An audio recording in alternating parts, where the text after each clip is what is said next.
2021 at 6 p.m. Let's start with since we've got some new people on the board, let's start with some introductions. Karen, you want to go first? I am Karen Cast, School Committee. Greg? Greg Vine, School Committee. And we have two new people. Ryan, you want to go first? Good evening, everyone. My name is Ryan Forsyth. I'm a new member of the school committee. Nice to be with everyone tonight. Welcome. Welcome. Thank you. Welcome, absolutely. And Shauna? Hi, my name is Shauna LaPointe, and I am a new member of the school committee. And Welcome. Also, we should note that she is a Murdoch graduate, and she went to school with my daughter, Megan. And Marvin through Murdoch. Yeah, that's it. So welcome. Okay. Well, if anybody is doing the recording other than what's being recorded by us, could they please let us know now? I'm not seeing any hands, so looks like we're good there. Okay. Mr. Chair, Yes, Karen. I know that Ariana's here, so maybe after she gives her student report, in the interest of Dorothy having to leave earlier, maybe we could move up the presentations for the superintendent search to after Ariana's presentation, or move Ariana and the superintendent search up to the top of the agenda. Okay, I think we got to do the committee reorganization first, Karen. That shouldn't take long. That's about 2 minutes. Okay? We're not doing the whole thing tonight. We're just going to we'll do the committees and stuff at another meeting. But Okay. Tonight we just need to we need to get a chair and a vice chair for tonight. Okay. So if you indulge me in that, then we can do the student report. We're not, my understanding is we're not doing the student recognition. But we can move after the student report. We can jump right in. Okay. All right. So let's see. Committee reorganization. So we need to pick a chair and a vice chair tonight. We have two new members, and I do want to mention publicly that we want to thank Rowan Demanche and Felicia Nermson for their service on the school committee. And I also want to say that Rowan was an excellent chair. She did a great job keeping us wild things in line. So she was good. So the way it works for our new people is you can nominate someone to be the chair. We'll do the chair first. And then there's some discussion, and then there's a vote. And you can nominate more than one person can be nominated, and then we just vote for the person that we want to be the chair. So I'll open that up first to nominations to be the chair. Mr. Murphy, Yes, Mr. Vine. I would nominate Mr. Murphy to be the chair this year, if he's so willing. Okay. Do we have any other nominations? Well, Mr. Murphy, I am going to nominate myself, not that I don't love you. Okay. So we have two nominations. Any others?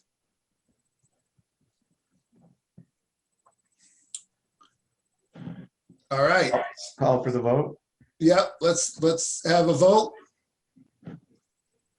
All those in favor of Larry Murphy, raise your hand so I can see it and say aye. Aye.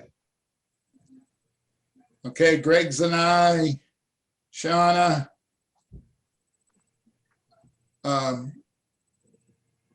Okay, seeing no other. So Greg and Shauna, all those for Karen? Raise your hand. Ryan and Karen. And it looks like I break the tie. So I'm going to vote for myself. And so by a 3-2 vote, congratulations to me. I will be the chair for the next year. Congratulations. Thank you. Now, for the vice chair, Murphy, Mr. Vine, I would nominate Karen for vice chair. Karen. Any other nominations for vice chair? All right, seeing none, then let's take a vote. All those in favor of Karen, Greg, Aye.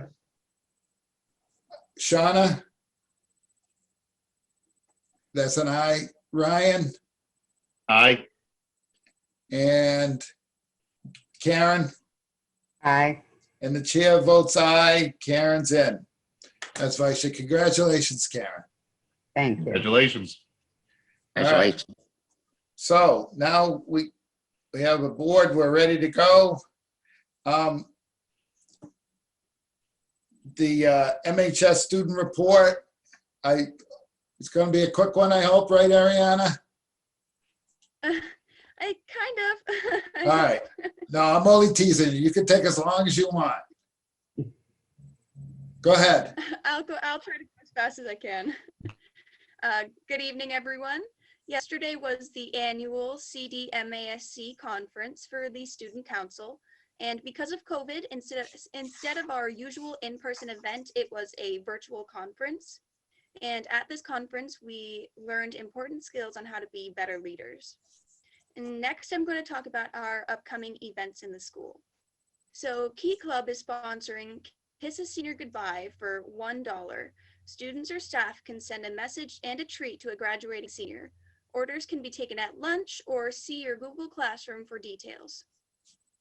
And the seniors' final week is approaching, with our last day being May 28th. The Scholars Breakfast is on May 26th, and all invited seniors will get an invitation beforehand. And June 1st is the Junior-Senior Powder Puff Game. This will take place at 6:30 p.m. at, I believe, the Murdoch football field. And as of right now, it is only open to Murdoch students and parents.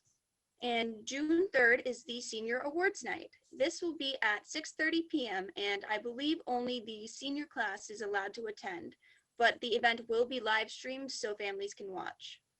And June 4th is the mandatory graduation rehearsal. If a student is going to walk at graduation, they have to come to the rehearsal because this is where we are going to get our caps and gowns. And June 5th is the parade and graduate celebration. This event starts at 4 p.m. and ends at about 10 p.m. For the parade, students should be dropped off in the high school parking lot at 3:30. And families and friends who want to participate in the parade should start lining up their cars in the memorial parking lot at 3:45. And June 6th is graduation, which is at 2 p.m. And all of the senior week events need to be pre-registered before a student can attend.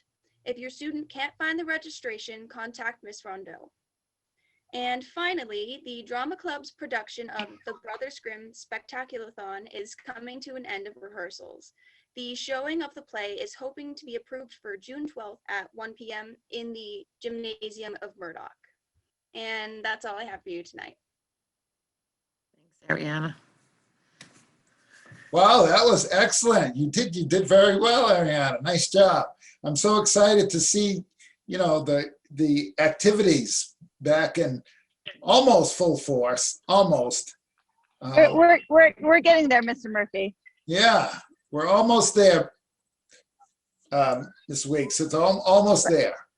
I just want to remind all families that they do need to pre-register for these events. So if they wish to come to graduation, Ms. Rondeau already has a Google form out to all families. The event for senior awards is only for seniors.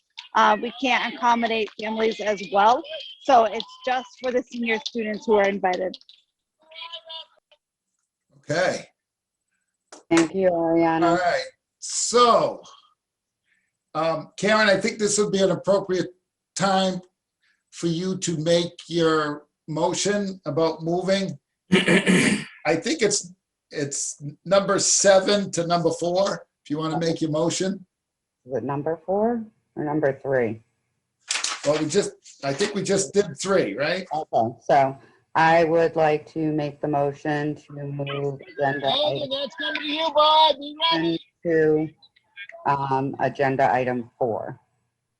Second.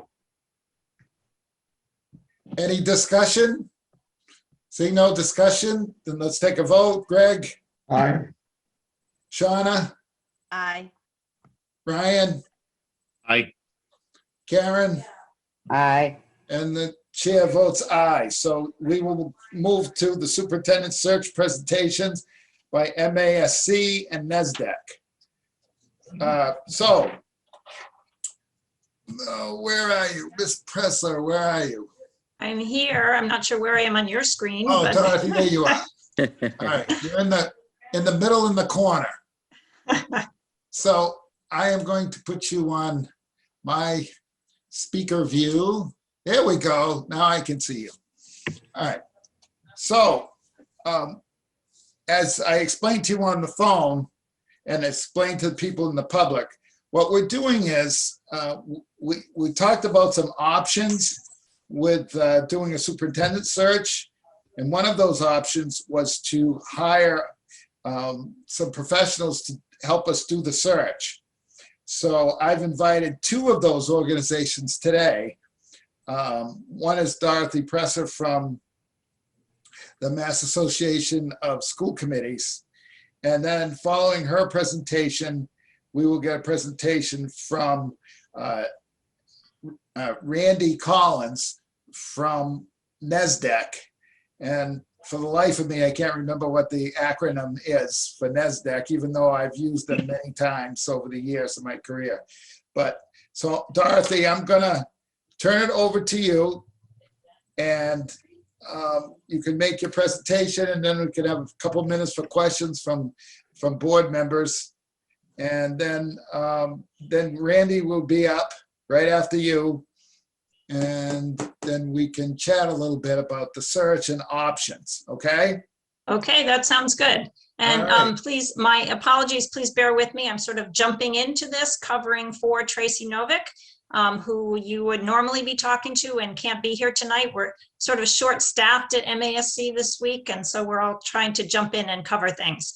So I'll give an overview of the MASC search process, and then obviously if you have any questions, please feel free to jump in and ask your questions. So when we do a search, we want you very specifically to know that this is your search, and you have great flexibility in how the search progresses. We do searches all the time. So we have, sort of a format that we suggest that you use that we found to be successful.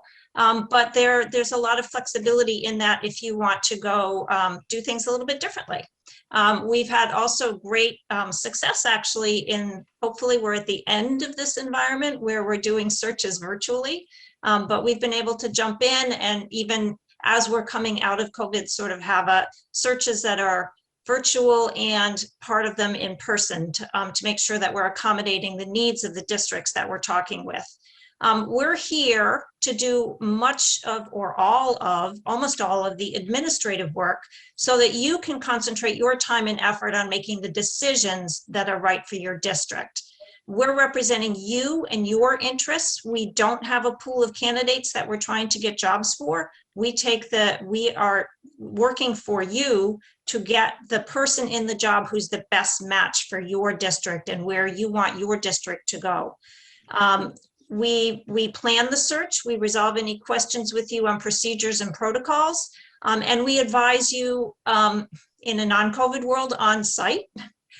We're there for any meeting that happens, whether it's a virtual meeting where we're on the screen or whether it's an in-person meeting when we're on site, so that we're there to answer your questions. And we're also available by phone anytime as any issues come up to work with those with you.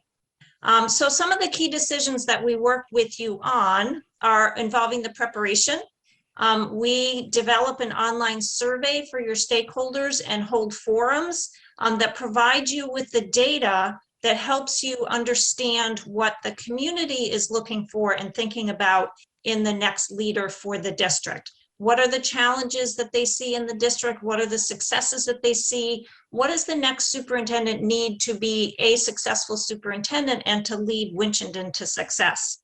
And with that information and with your input, then we're helping you develop the position description and the decision criteria that you'll be using, the qualifications that you're looking for in the next superintendent.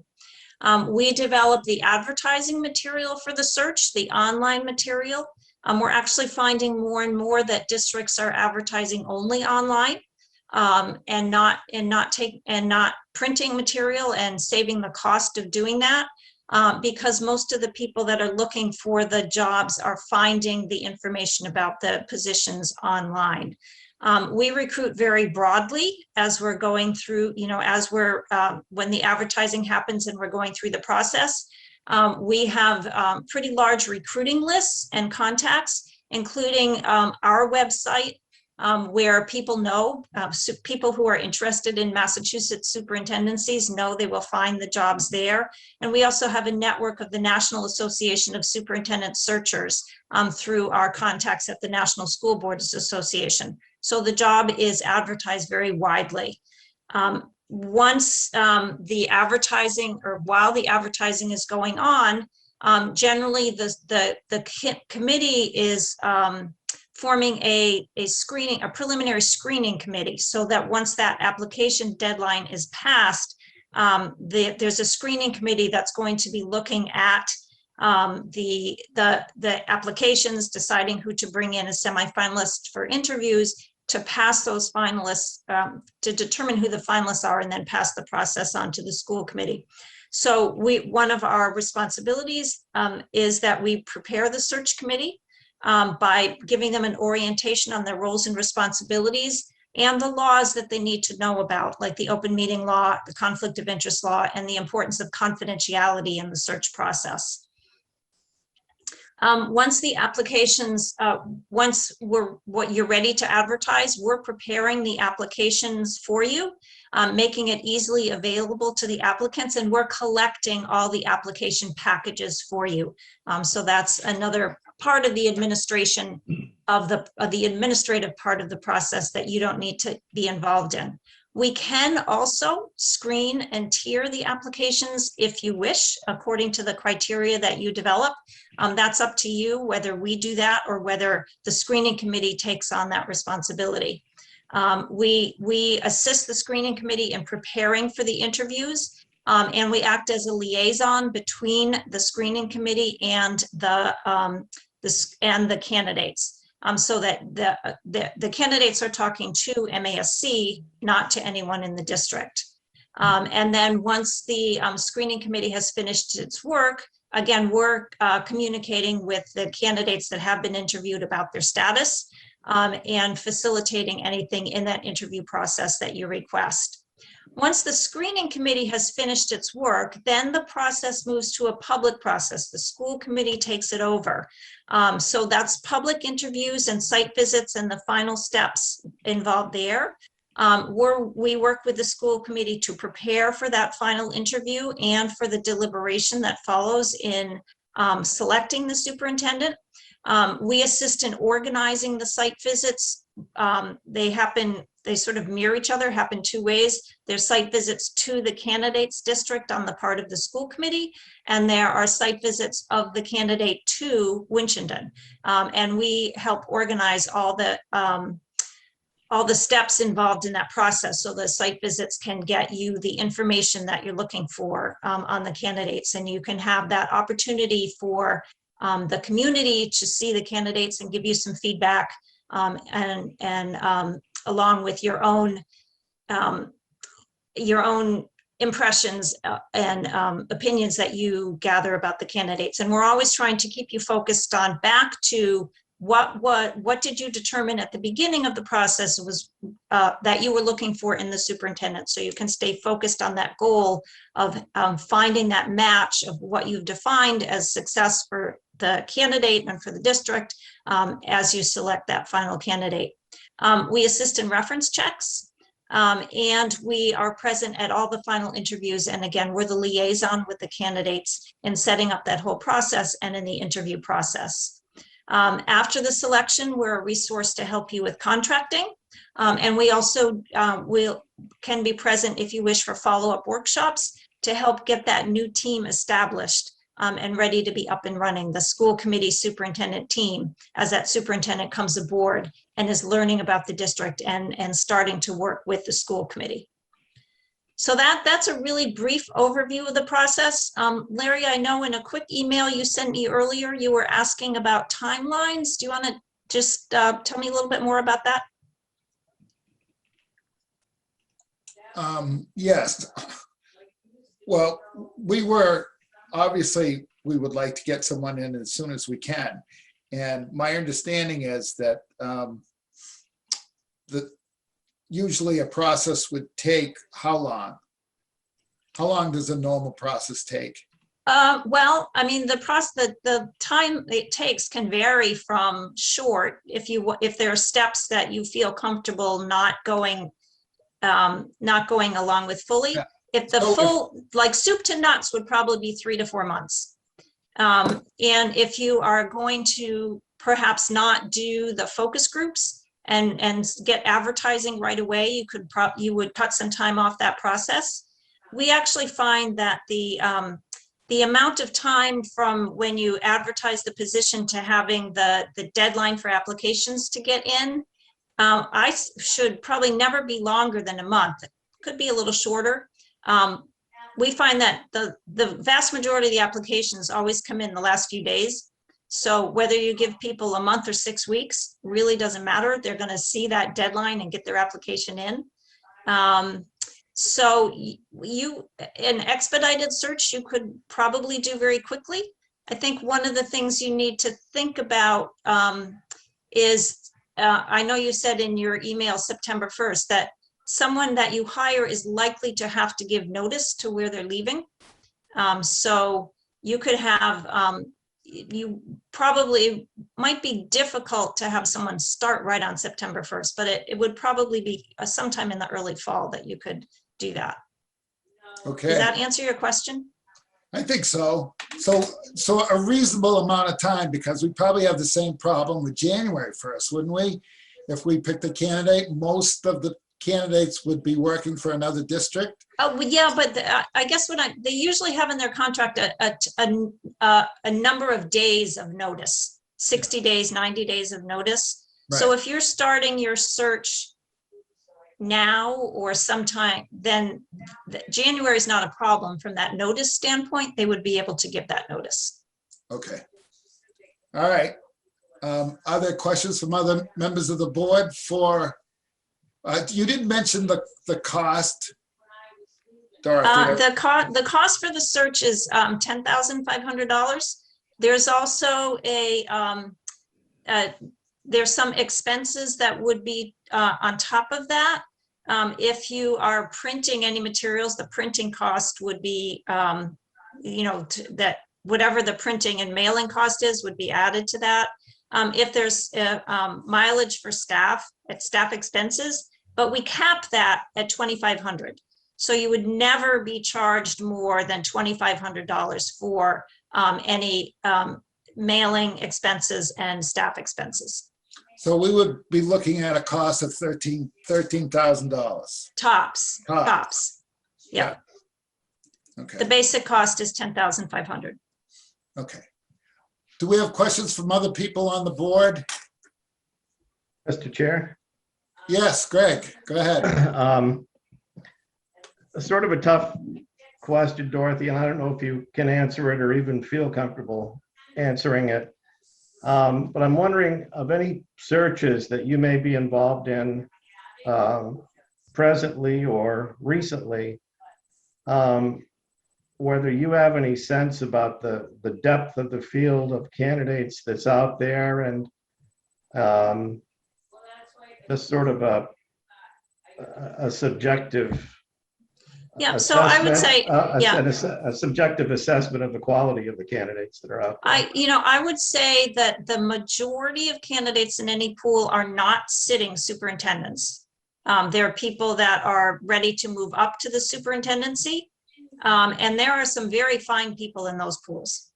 You run the gamut, you always run the gamut a little bit, right? But there are certainly very fine people that we're seeing in the pools. A couple of searches I've done lately, I've sort of wish that everybody could get the job as I look at the candidates. And there's also, if you're, given that I'm saying a lot of people may not have the experience as superintendents yet, the Superintendents Association has the new superintendent induction program, which is a 3-year program where they help the new superintendents learn the job, help them get immersed in the district and learn the different aspects of the job. That program now has been going on for more than a decade. I think they're probably going to start their 12th cohort, if I remember correctly.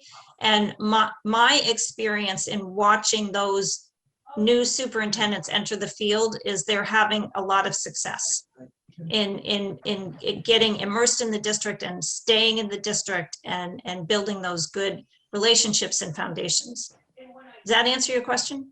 Yeah, and if I could follow up on it, I'm also wondering about, you say you get candidates from all over, and and again, this is just my own experience, and it's quite a number of years ago that this happened when I was on the school committee the first time.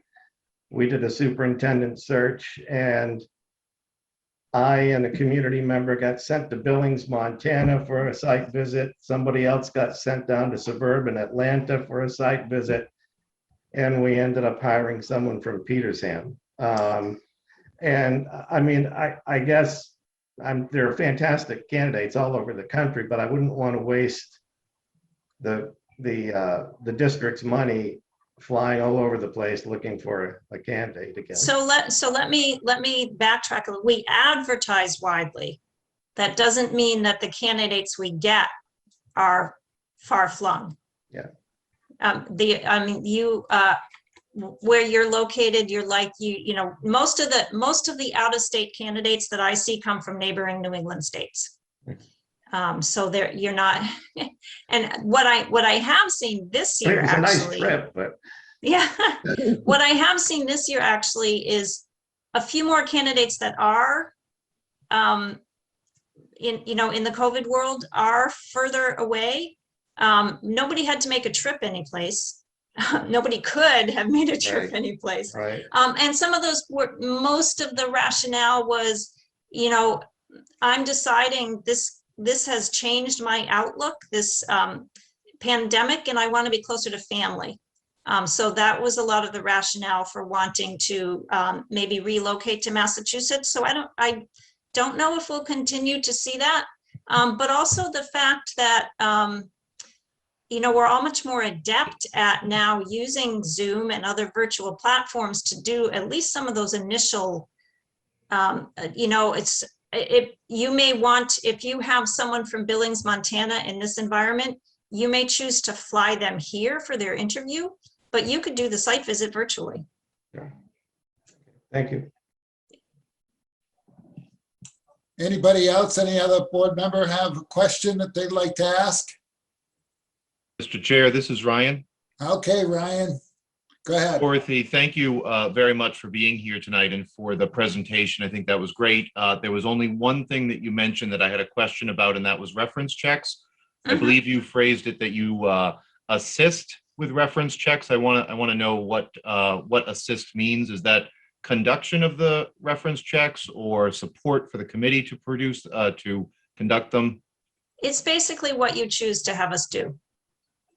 Sometimes the committee would prefer to do it themselves, and sometimes they ask us to do it for them. So it's, again, it's your search. We're here to support you. So we do under your direction what you would like us to do. Thank you. Okay. Karen or Shauna, you got questions for Dorothy?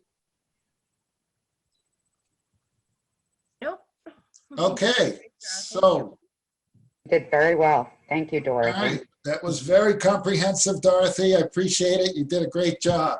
Under short notice, I do want to thank you for, spending the time with us, and hopefully we got you out in time so you can get prepared for your 7 o'clock. Yes, thank you very much. I do appreciate your adjusting the agenda to accommodate that. Yes. Thank All you, right. Dorothy. So thank you very much, Dorothy. Have a good night, and thank you for all your help and support, and we'll be in touch. All right, thank you very much. All right. Nice seeing you. If Bye. we can find Randy on here. Randy, there you are. You're up. Well, good evening. Thank you for having me. And as I listened to Dorothy, I kept thinking my presentation could really be just ditto. But let me go through some of the similarities, but also some of the differences. And I think I'd like to go 3 areas. One is a bit about my background, a bit about the process, and then about the question that Greg asked about the pool of candidates that we did. My background is as a superintendent, and I think that's one of the biggest differences that you'll get. You'll get a superintendent conducting the search, someone who sat in the chair and knows what goes into the job. I was superintendent for 30 years, 6.5 of it in Wiscasset, Maine, which is the accent, and then in East Hampton, Mass, and then the last 20 years in Waterford, Connecticut. It was a very good fit, and that leads me to the issue of fit. It is the fit that counts. It's not the credentials, although, and everyone who gets to the final interviews with the committee will be qualified to do the job. It's who is going to fit with the community and with the board. And what happened in Waterford was it was a good fit. I stayed 20 years as a superintendent. And things happen when you have longevity in the superintendency that don't happen when you have a rotating situation. I just finished the Oxford search in Oxford, Mass, and they had gone through a series of a number of superintendents over the course of the year. The biggest issue there was stability in the superintendency. They wanted somebody that was going to commit to a period of time. Now, of course, you can't make someone stay, but you get a feel for if they are committed to the community. And I'll just touch a bit on the pool.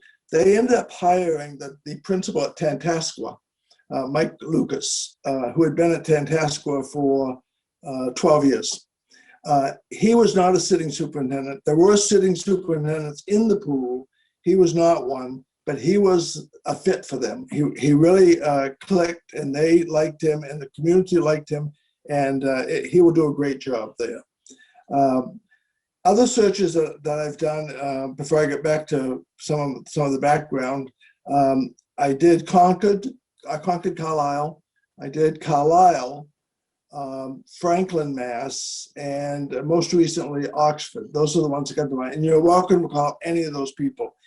In Oxford, I worked with 2 school committee members mostly, and they, you can call them too, and I can get the names to Larry if you want to. Aside from being a superintendent, I served a year as the president of American Association of School Administrators, as the elected president of that group. And after I retired for 10 years, I ran an organization called District Administration Leadership Institute, which was a national group that we invited 80 superintendents to summits. And we ran 9 summits a year around the country. That's when you could travel. And then when the pandemic hit, they had sold the company just before the pandemic hit. And the new company disabused me of my notion of indispensable and brought in their own person. We have, and I said to Larry, we have some experience, some knowledge of the area. My wife grew up in Worcester, went to Commerce High when Commerce High was there. And we still have family there. And by extension, we have relatives in Winchton. The Seminoles were distant relatives through marriage to us. So we have actually been to Winchton and to Worcester. Regarding the process, much of what Dorothy said, I can mimic in terms of our process. There are some differences. One is the very first thing we do, if we were to be selected as the consultant, is we would sit down with the school committee and we would develop a timeline and like this.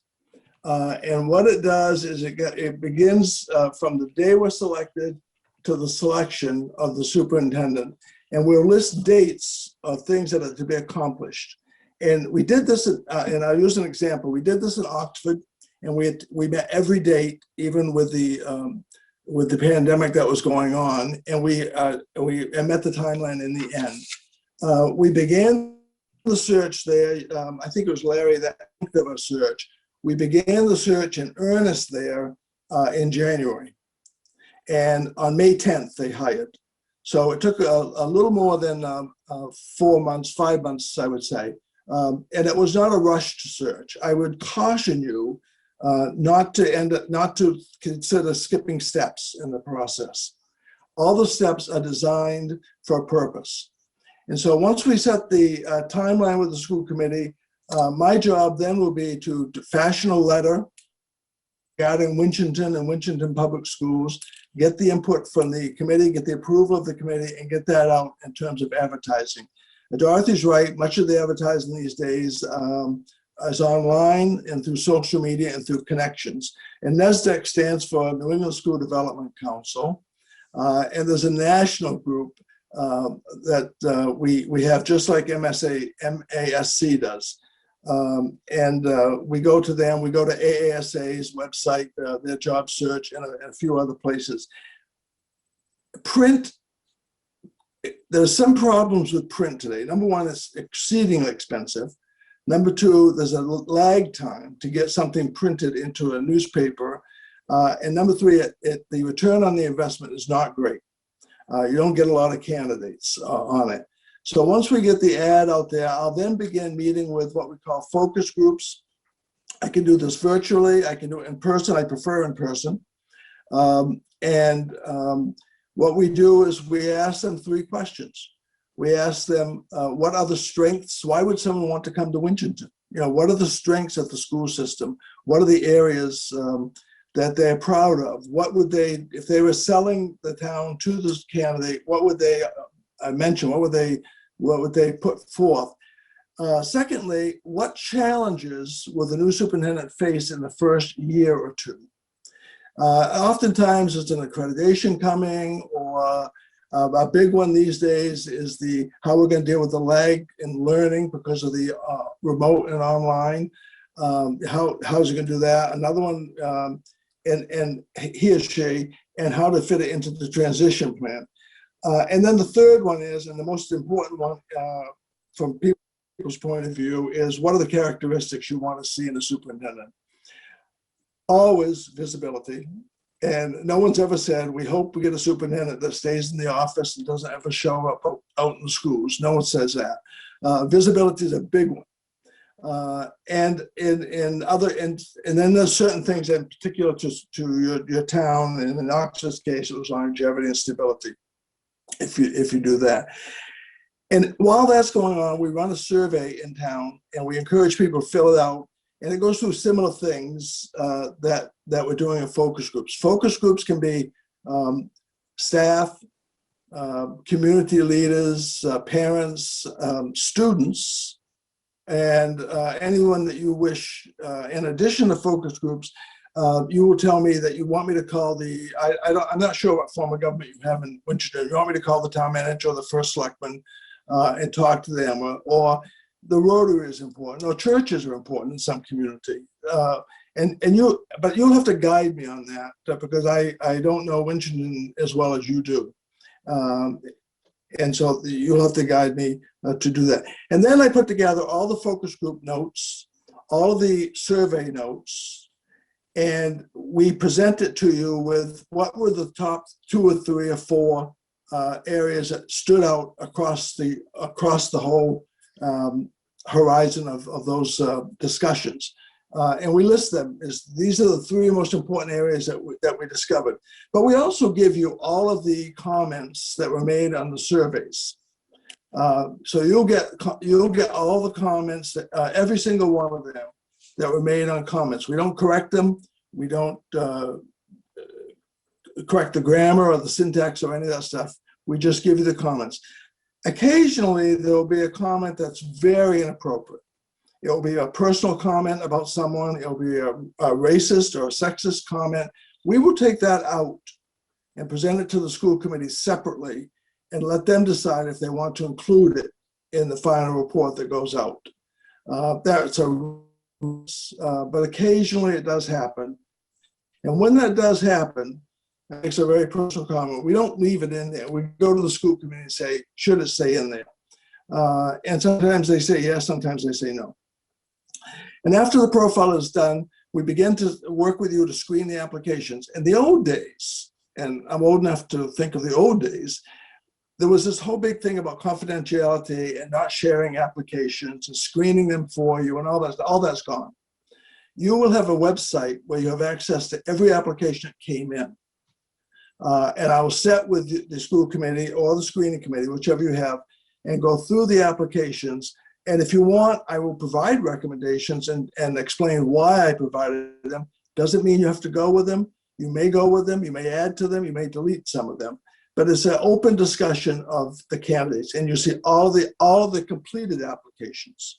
We don't give you incomplete applications because they're incomplete. Then we'll narrow it down to a round of candidates that you interview, and we'll develop questions with you for the interview based on what we found out in the profile. So if school board superintendent relations was a big issue in the profile through the interviews, through the focus groups, then there'll be a question developed around school board relationships, school board superintendent relationships. And finance, if finance is a big issue in the focus group, in the profile, there'll be a question around profile. So we'll develop the questions in sync with what we learned, what was important. It's not like this is important and here's another set of questions developed. We have questions that you can work from, but obviously you can adjust them and modify them or add your own, but it gives you some ideas of what to do. I do reference checks on the candidates that are being interviewed for finalists. I will call and do semi-finalists. I will call the candidate and some other people, references that they list, and some people that you may know or that I may know that they have not listed in the system. I will do some of that and report back to you on what I found out. It's tricky to do reference checks before the public portion of the search. Until that point, commit to confidentiality of the candidates, because if they're a neighboring superintendent, someone who doesn't want it known that they're searching at that point to the public portion, then they would prefer that we not check their references. And I understand that, and we honor that. It's when it becomes public that we move out and check as much as we can. Now, having been a superintendent for many years, and the superintendencies turn over rather quickly, and having been a New England guy my entire life, I know a lot of people in education. And oftentimes there'll be someone I know from the candidate's position, but strangely enough, they didn't list them. It may be their principal or something. That piques my curiosity, and I call them when the time is right to call, and I find out, what the person was like. I don't stick to the list they give me. Nobody ever gives you a bad reference in their own application packet. And so you have to dig deeper than just that. You have to maybe look at social media.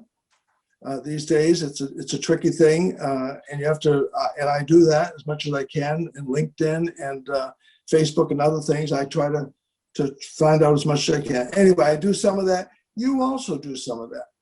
Once it goes public, people start calling. When you go in Winchton and you list the three finalists and the names are public, everyone who knows anyone who ever knew that candidate will be calling. The union president will call the union president. The principals will call the principals. And if there's anything there, it will almost invariably come out. And then site visits. Oxford did a site visit both ways. Then they're not done always, but if you want to do site visits, then we work, just as MSAC did, we work to set that up for you and to do debriefing on it. Regarding the pool, and I'll end very quickly here, we had 34 applications in Oxford. And Dorothy's right, the majority were not sitting superintendents, although there were sitting superintendents in the pool. But we had 34. They narrowed it down to 6 for the first round of interviews, and then down to 3, and then down to 2. They went 3 rounds. And when they got to 3 and 2, it was public meetings. But that's where I went. So 34. The pool, particularly in my mind, not particularly skimpy. Just for sitting superintendents, it really is tough to get one. But I encourage boards and school committees to keep all the options open in terms of what the background of the candidate may be. I did have one candidate in Franklin that I thought probably wouldn't get very far. She was a second-year, third-grade teacher, and I thought maybe she doesn't know what the job's like. So I'd be glad to take questions. In essence, the process is very similar at MASC. All right, anybody from the school committee have questions for Randy? Mr. Chair. Uh, Randy, go Greg, ahead. I didn't see it. Greg, go ahead. Okay, I guess I would just have the same question, the first question that you asked Dorothy, and that would be cost. It's very similar. Our cost is total cost, including expense, is $13,680. So I think she said 13, so it's like $600 difference. What we do is we fix the expenses, they cap them, and we fix them at a certain amount of money to cover the expenses. So that's it. When you agree to a search with NASDAQ, that's the money you agree to. And so it's very, very similar costs in the end. I think that frankly, I don't know who's doing their searches. I don't suspect she is, but I don't know. It's a school committee organization. I know there's value in having someone who's done the job do the search. Other questions for Randy? No questions, Karen or Shauna? Or... I'm thinking. You're thinking? I'm thinking. I have something, but it's formulating in my head. Sorry. All right, I'll wait a second. Just give me a minute. We're young. We can wait. You are young, Oprah. I guess my question, I know they're very similar, obviously. And I guess my question, and I'm trying to think back to how you worded it. I did like that you said that you caution us not to skip any of the steps as they are there to protect us, right? Well, yes, and she talked about abbreviated searches, and in fact, we've had people that wanted abbreviated searches, but I don't find those all that satisfying. I find them rushed, and I find that you're wise to take the time, go through the steps. It may seem laborious at times, but they are designed after many, many interviews and searches to reach a goal. And the goal is for you to find a superintendent, a man or a woman, who fits with the Winchendon culture, the Winchendon community, and who can speak with credibility to not just the school committee, but to the community and to the students and to the staff. And that takes time. You don't have a visit with someone. And I should mention one other thing. I'm glad you asked that, Karen. You don't have a visit early on and expect them to develop much of a rapport with people. After the visits, after the candidates come to Winchendon, if you have them do that, we also have people fill out an anonymous survey of their reaction, and the school committee gets that. So, and they get all the comments on that survey. So, and that was a tipping point, I think, in one of the searches I just did. One of the candidates, they both did well. One did exceedingly well with staff and parents and students, and all the comments read that way. So yeah, you keep thinking, well, this guy or this woman, they both did well, but she or he really clicked. Factors in a bit, because you, as school committee members, it's not a matter of you and the superintendent deciding and moving forward. You got to involve a lot of people, and you've got ability and a number of things. It's not simply a matter of saying, this is what I think because I'm the superintendent. It would be easier if that were true, but. Well, that feeds into my next question to you, because, you know, we're talking about, and I was tasked with working with Joan, who's been the superintendent here. I know we have Thad as our interim right now, but Joan has been our, yes, Thad King, who's great too. Joan had been our superintendent, and you know, and Joan and I had started working on this and putting together kind of the first steps, like working on a timeline and working on putting together, you know, an idea of who we would want on our search committee once we made a decision on which group we wanted to go with to work with us on this. And, you know, one of the things that's very important for me, and you don't know me, I just moved to Winchendon up here from Boston. And before being on school committee, I was just a pain in the butt parent. So for me, it's very important that whoever we choose work very closely with our stakeholders. So my next question would be, I know you talked about focus groups, but I want to be sure that, you know, I know that you would be working closely with, say, the school committee members, but I wanted to be sure that you'd still be working closely with our stakeholders. When we say stakeholders, I want that to also involve students, because they are the ultimate stakeholders. Yeah, I love doing focus groups because it gives me a feel for the community and for the staff and for the students. What I don't care for, and what I discourage people from doing, is don't give me just student leaders. Give me a range of students. Don't give me just a student council. Give me a special ed student. Give me an average student in terms of academics. Give me a basketball player. Give me a range of students, not just these student government leaders, because sometimes that's the easiest way to go. You know, just grab them and that's it. So I like to see a range of students. I like to see a range of teachers and parents also. But I love meeting with the groups. Now, regarding the search committee, you mentioned search committee.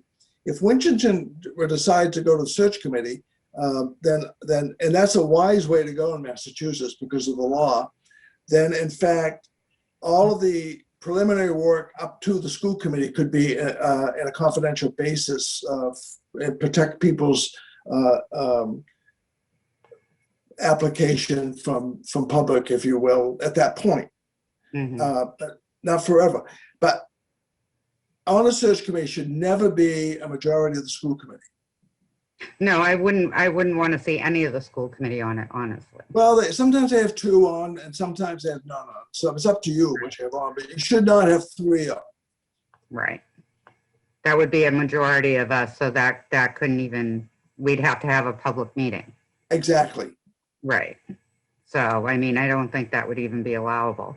So, but I think that's good. And I agree with you 100%. I would love to see like one of our Murdoch Academy kids as part of your focus group, or maybe more than one. So that's very important. Thank you for answering that, because I think that is important. And the other law that Dorothy didn't mention is we can no longer ask salary history of candidates. Right. I actually worked in HR for the state, so I know that. Okay, but that's relatively new, last couple of years, I believe. Yeah. And school committees don't know that, so I advise them if it's somewhere publicly written, then fine, but you can't ask. So, do you have more questions, Karen? Did you want to ask him about timeline too? Well, I think he gave us a timeline. Yeah, he did. He gave us a good timeline. If my notes are correct, right? He was talking about recommending that we do a full search, and that in Oxford, it took 4 to 5 months. So I would assume that for Winchendon, it would be similar, right, Randy? It would be, and Dorothy raised the issue of notice of contracts for someone you might choose. And that is true, although many times school committees are willing to negotiate that with someone who's leaving. They may not be as willing at the beginning of a school year as they would be other times. But they sometimes negotiate. Not a sitting superintendent that you select, then that's a different issue too. Also, there's still a notice, but it may not be 90 days. I don't know. No, you know, if you want to do an expedited search, I certainly would work with you on it. I just think the outcome of a full search is usually better. Okay. Okay, that's great. All right. Anybody else? Sean or Ryan, questions? Nope. Greg? No. All right, Randy, it looks like you did a great job as well. You did very comprehensive, and certainly a little more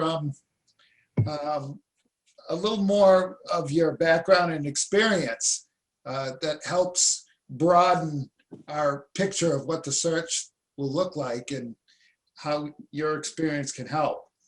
So I want to thank you, Randy. You're welcome to stay. It's a public open meeting, but I'm going to sign off. Thanks for that very, very kind offer. All right. So Thank you. Thanks, Randy. Bye now. Thank you. Okay. I think, first of all, just a comment. I thought both Dorothy and Randy did a great job of explaining what the process is and somehow what the process would be, the timeline, the cost, you know, all those things were very educational and illuminating. So, but I do want to make sure that we cover all the options that we can think of, and then make a selection as to what direction that we want to go. So the first option is the one that we just heard. The first option to me was, you know, we hire a firm and we go with a firm and we have the firm do the process, and there's advantages to that. The second option we have is we could do the search ourselves. That's the second option. We did that the last time, and that's how we got Joan. Thank goodness. And the third option in my mind, and we can add to these options, but the third option in my mind is that we continue with the interim while we do the search. We keep an interim for a year and then have the new superintendent start in July. And then the fourth one is we hire our present interim and we don't do a search. We just hire the present interim and we give them a contract. So those are the four that I can think of. Those are the ones that I have, you know, experience with, but I'm open to any other options you want to discuss tonight. Are we opening this up to public comment? Because I know there may be people that want to talk to that too. Well, I think the public comment is going to be later, Karen. Right, but are we, I want us to have our discussion first. okay, so are we going to discuss this? We're not voting on it tonight, is what you're saying? Yeah, no, we're voting tonight. We got to move. We are like months behind where we should be.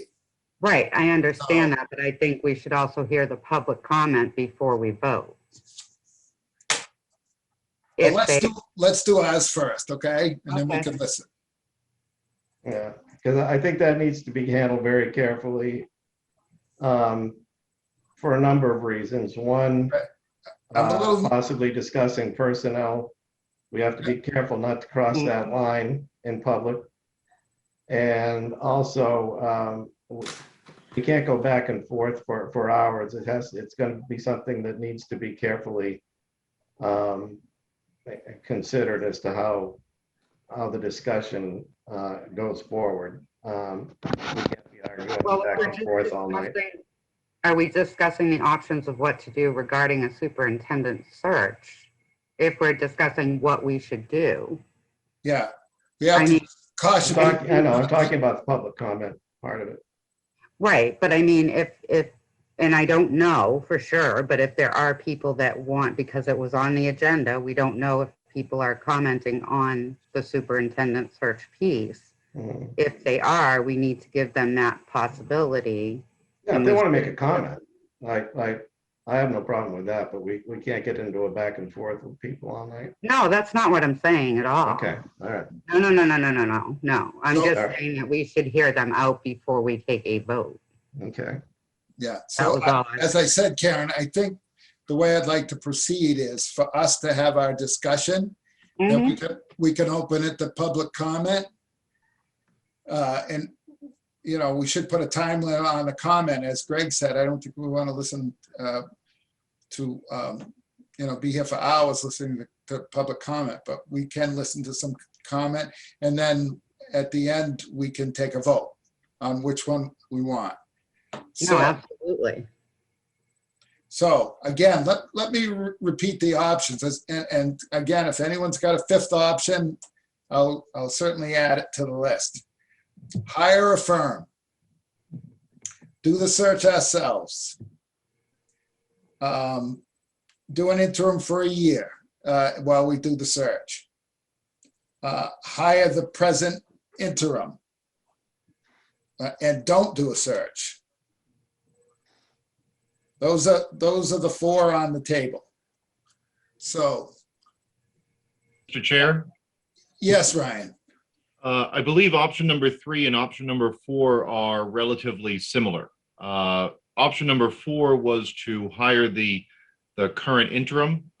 In that case, I believe we are only able to offer the interim a temporary contract, which would mean that we would still be in the process of doing a full search. No, we could, I don't believe that's true, Ryan. I think that if we decided to hire, we have it's within our purview as school committee we do the hiring of the superintendent. That's one of our main jobs. So if we decided that we wanted to hire the present person, we could do that. Without a search. Without a search. I think we need to look into that. The second question, I think, is regarding the capacity that we have, and we being the board, and what administrative support might be available if the option to conduct the search without a firm were to be undertaken. If we had the option to potentially forego the cost of a search firm and instead conduct the search in-house for not only cost-saving purposes, but also out of an appreciation for how successful the last in-house search was.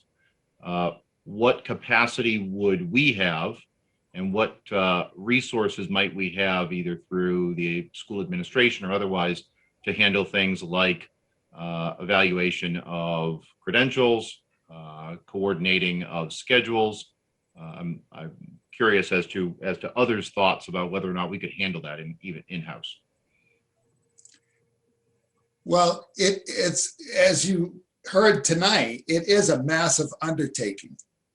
And it is probably the most important job that we're going to do, especially with 2 new people on the board. It's going to be the biggest job that you'll tackle as board members. So to be quite honest with you, I wrote, I did see the NASDAQ profile and whatnot, and I wrote them down again. We didn't do all these steps, to be honest with you. We didn't, there must be 20-something steps there, and we didn't do all of those steps when we did the search. We did most of them, but we didn't do all of them for sure. So it all depends on if we decided to do ourselves, we would have to set up our own process.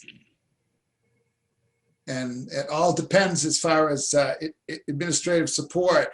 It all depends on if we decide to do all those steps ourselves, or if we design our own process that doesn't involve all those steps.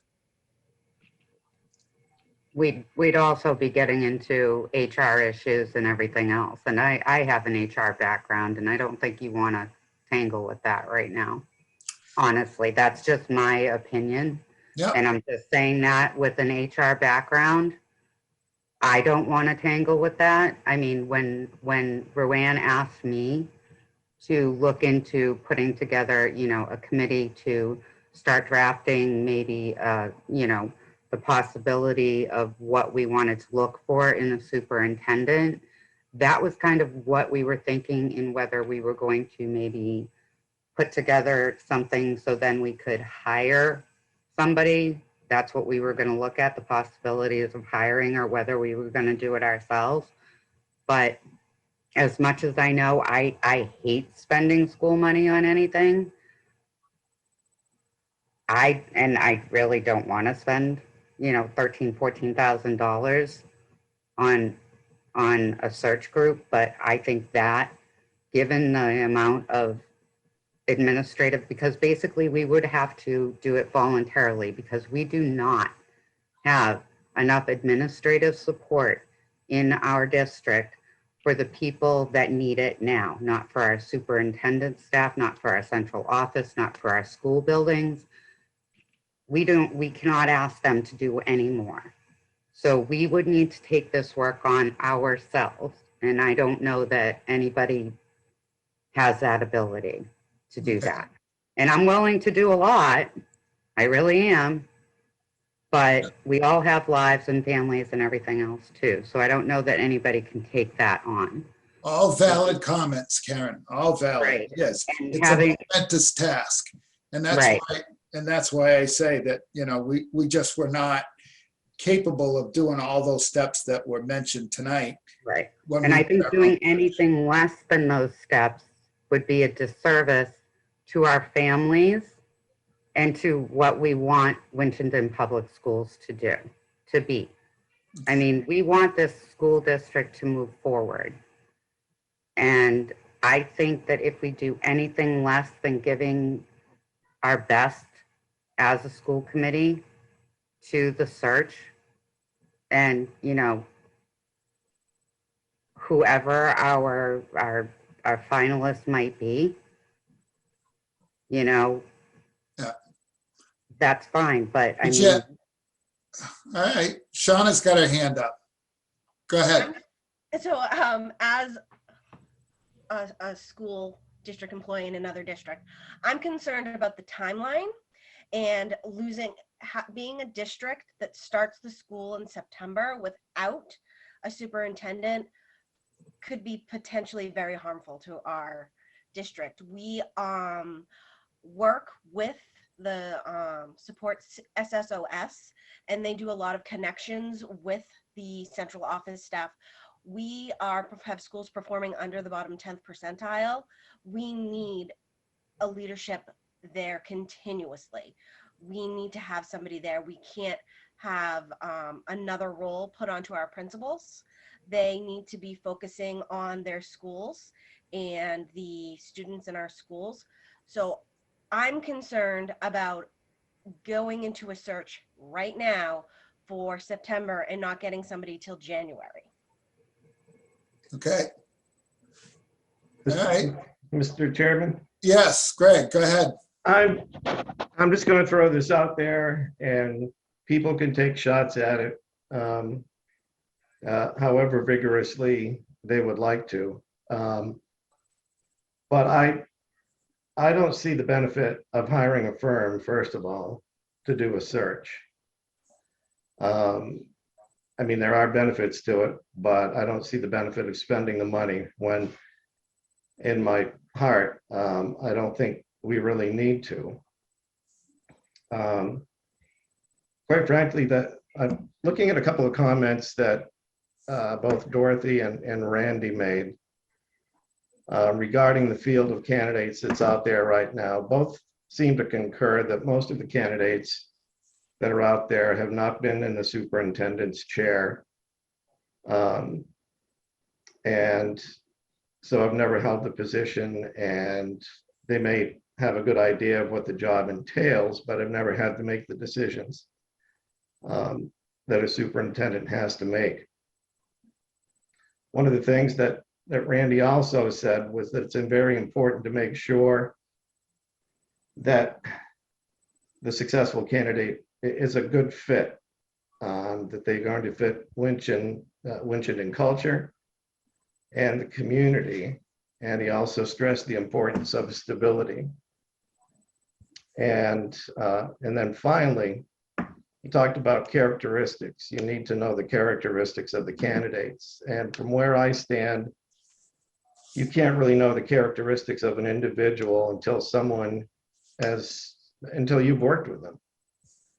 I think we have someone in the district right now who knows Winchendon's culture, that knows the community, that fits with the community, and who could provide the stability that we need, and that this district has been without really for so many years, at least until Joan arrived. And I think he's proven that all of those aspects, I think he's proven that he does fit the town. And in terms of moving the district forward, Joan has certainly done that with her administrative team, with herself at the lead. But over this past year, a lot of that has been with the assistance of the current interim superintendent. And as far as I'm concerned, I don't see any benefit to the district of simply not moving Mr. King into that position on a permanent basis, rather than keeping him interim and doing a search over the next year. I don't think that would, quite frankly, would be respectful of him and what he's given this community over the past 2 years. And I'd like to keep him around, again, because he knows the strategic plan, and he's worked with Joan to lay out the future for this district. And I would just hate to see that all put at risk simply for the sake of doing a search. Okay. More comments, more discussion. Sean, I just want to assure you that in September, we wouldn't be without a superintendent. We would have at least an interim. Even if we had to hire, say, a retired principal for a short period of time while we did the search, or, we'll have some kind of a leadership Right. I just want to make sure person that in the job. invested for the long term, and doing a quick transition, even to an interim that is not a long-term position, to then do another transition during the search. It's a lot of transition in a time where we really need stability. So we need to look at how we're going to handle it. I just want it to be out there that, if we don't move forward with one of the current interim options, that we're going to have at least probably 1 to 2 transitions. Yeah, that's We a may good or- point. That's a very good or point. we may not. We cannot discuss. We don't know. And that's where we're trying to be careful of not Yeah. discussing So, that so option. yeah, if we really want to try and stick with just options, Right.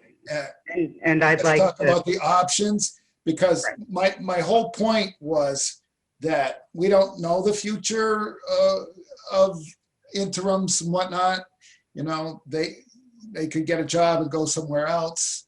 That could happen even if we hired a superintendent. There's been, you know, in my career, I've seen people take a job, and after, you know, 6 months or so, they didn't like it and they left in the middle of the year. So you just never know. So we, you know, I don't want to play that game tonight. I just want to pick an option tonight. right. Okay, we'll just pick an option. We will, but when you said, you know, we might not have a superintendent, I just wanted to let everyone know that we will have some form of either, you know, the president's interim agrees to stay on, or we get a retired superintendent. And this, by the way, came from both MASC and MESDEC, because I asked them, what would we do? And they said, well, we have a pool of retired superintendents that if you were stuck, we could get you a superintendent for the short term. So I just didn't want you to think that there would be nobody in the chair. And I understand the concern, Shauna, I do. And I mean, and I don't want to negate, and with Greg and everybody, and I greatly respect Thad. So it's not anything, I'm not getting into that. I'm just saying that, you know, we need to be transparent as possible. And I think that we, you know, I know that we're taking a risk, but I also think that if we want to put forth what's best for the students and everybody in this town, and to try and move this district forward, we would go forward with a search, however we decide to do that search. And I know that Greg doesn't think that's the best idea, maybe Larry doesn't, but that's just my opinion, because I think that is in the best option, because I think doing anything less leads to questions of transparency and whether we're doing things right in this district. Okay. And that's just my opinion, but I think, you know, if nobody else has anything to say, maybe we open it up and hear from other people. Well, just want to make sure everybody said everything they wanted to say. Ryan, did you have anything more you'd like to add? The only other thing that I would add is that there's some decent evidence that the pool of qualified superintendents is relatively thin. We have had significant difficulty in the district, for instance, filling another administrative position in the central office. We could have an equally difficult time finding qualified candidates that are willing to make a career in Winchendon and potentially wind up with a thin pool if we do go through a search. Only point that out as a possibility. Okay, thank you. Greg, any final thoughts, or before we move on to public? Not at the moment. This isn't an easy decision, I guess, for anybody on the committee at this time. Well, I shouldn't say that. For me, it is an easy decision to do this. My mother always said that, you do what your heart tells you is right. And I just think that this is the best thing to do for the kids, for the community, and for the district would be to hang on to the talent that we've got and go from there. Again, because he's been helping to move this district in a forward direction for some time now. But I will leave it at that until it comes time to, the appropriate time to make a motion. Okay. All right. Shauna, you're all set. Karen, any last comments? The only other thing I would say is that doing a search would also give us an opportunity to open up the pool to diversity too, which is something that we need to think about, so. Yep, good point. Okay, so now, Carolyn, I guess, do you have to open things up for the public? You can ask people. I have some people that wrote that want Tina Santos. Okay, She's one. all right. Tina, go ahead. Hi, good evening, everyone. So first, I'd just like to thank Karen Cass, I guess, just for attending and representing the school committee at the town meeting on Monday. But I guess on the note that we're talking about tonight on the superintendent search, I would like to just ask that we continue with the superintendent search. I feel it's just very important that we have transparency, that we continue communication within the school district. This is not to say that Mr. King is not qualified or he should not apply.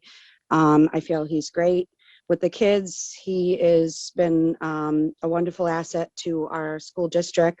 However, I guess my thought is that we have been doing the search for principals and other administrative positions, and I feel that we owe that same opportunity and to continue and do the search for the superintendent search and just continue doing the same process that we've been doing for the other candidates positions, that we've been doing for the other administration positions. So not to do one process for one position over the other.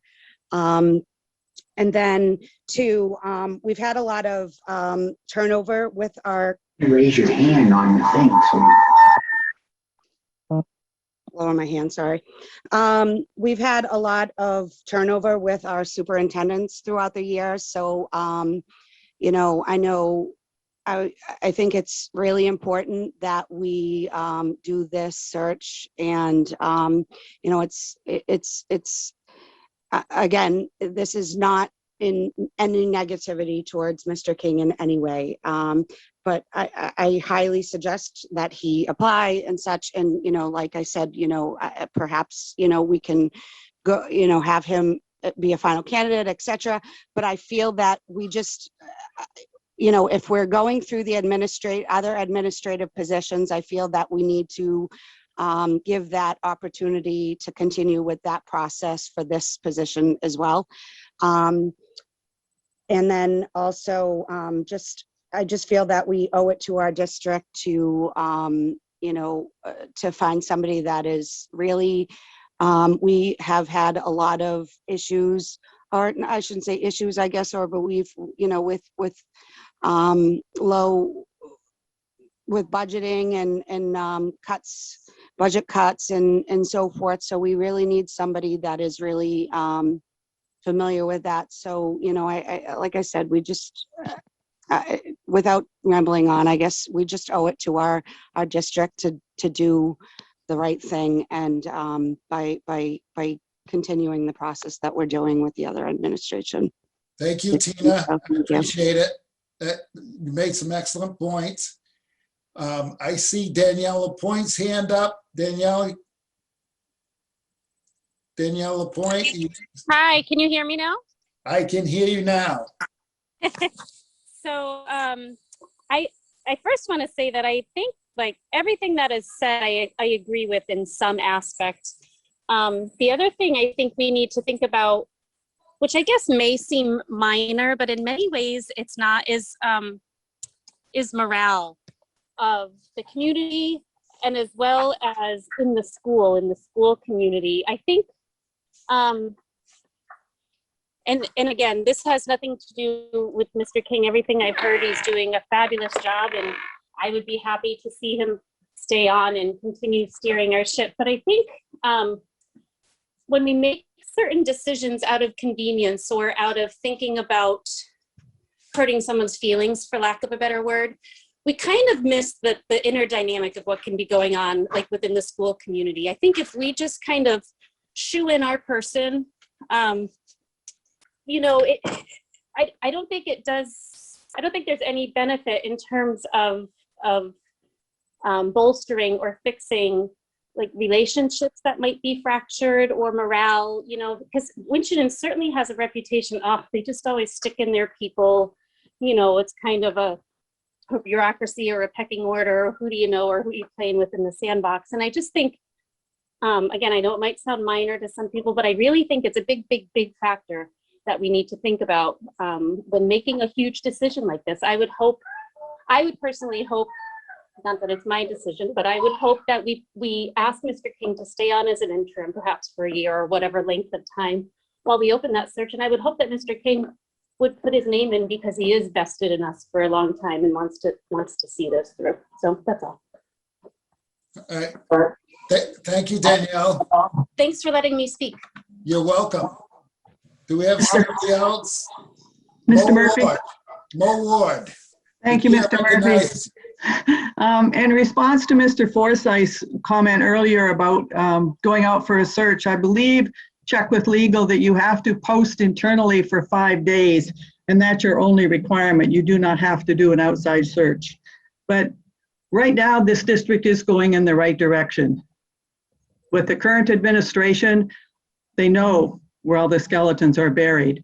They have spent the last 3 years doing so much work to clear up grants, to clear up past items on finance that were badly in need of some direction. Those things are all done. And so when you work with your own people and you grow them to become the next leaders, and then you say to them, well, throw your hat into the ring and we'll see if you come out on top, that's disrespectful and an insult. You have a great team here. Don't make the mistake of going out to search, finding somebody new, and then having this lag time while they learn our district. You have people that know our district, that love our district, and are doing a good job. Please do the same respect for them. Stop. Okay, Stephanie Rondo, I see your hand up. Thank you, Mr. Chairman.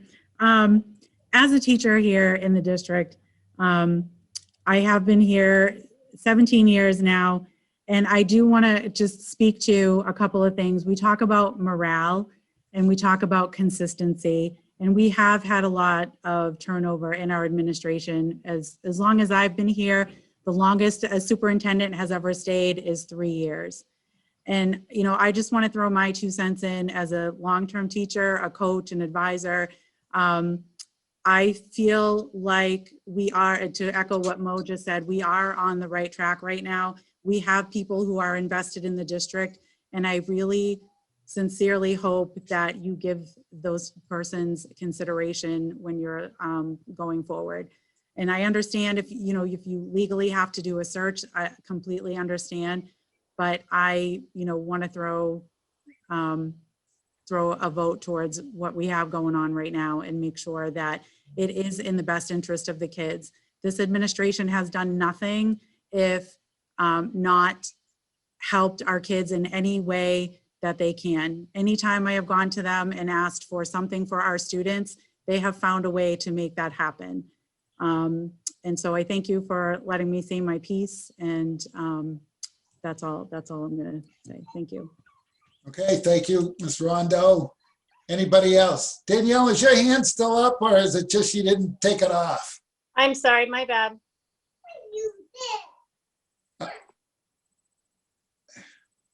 So I'm looking around for somebody that would like to add more to the public discussion. I'm going through 2 pages here, so bear with me. Oh, I see a hand, Deb Connolly.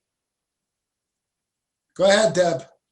Hi, I just wanted to I don't usually talk at the meetings, I just listen and observe, but I've been in the district as a secretary, as most of you know, for going on 25 years now. So I've seen many superintendents, I've worked with many principals. It's my first year as principal secretary, but I worked for Mr. King for 2 months, I think, before he switched over to interim.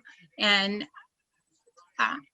to echo what Steph Rondeau said, I mean, we seem to be going in the right direction.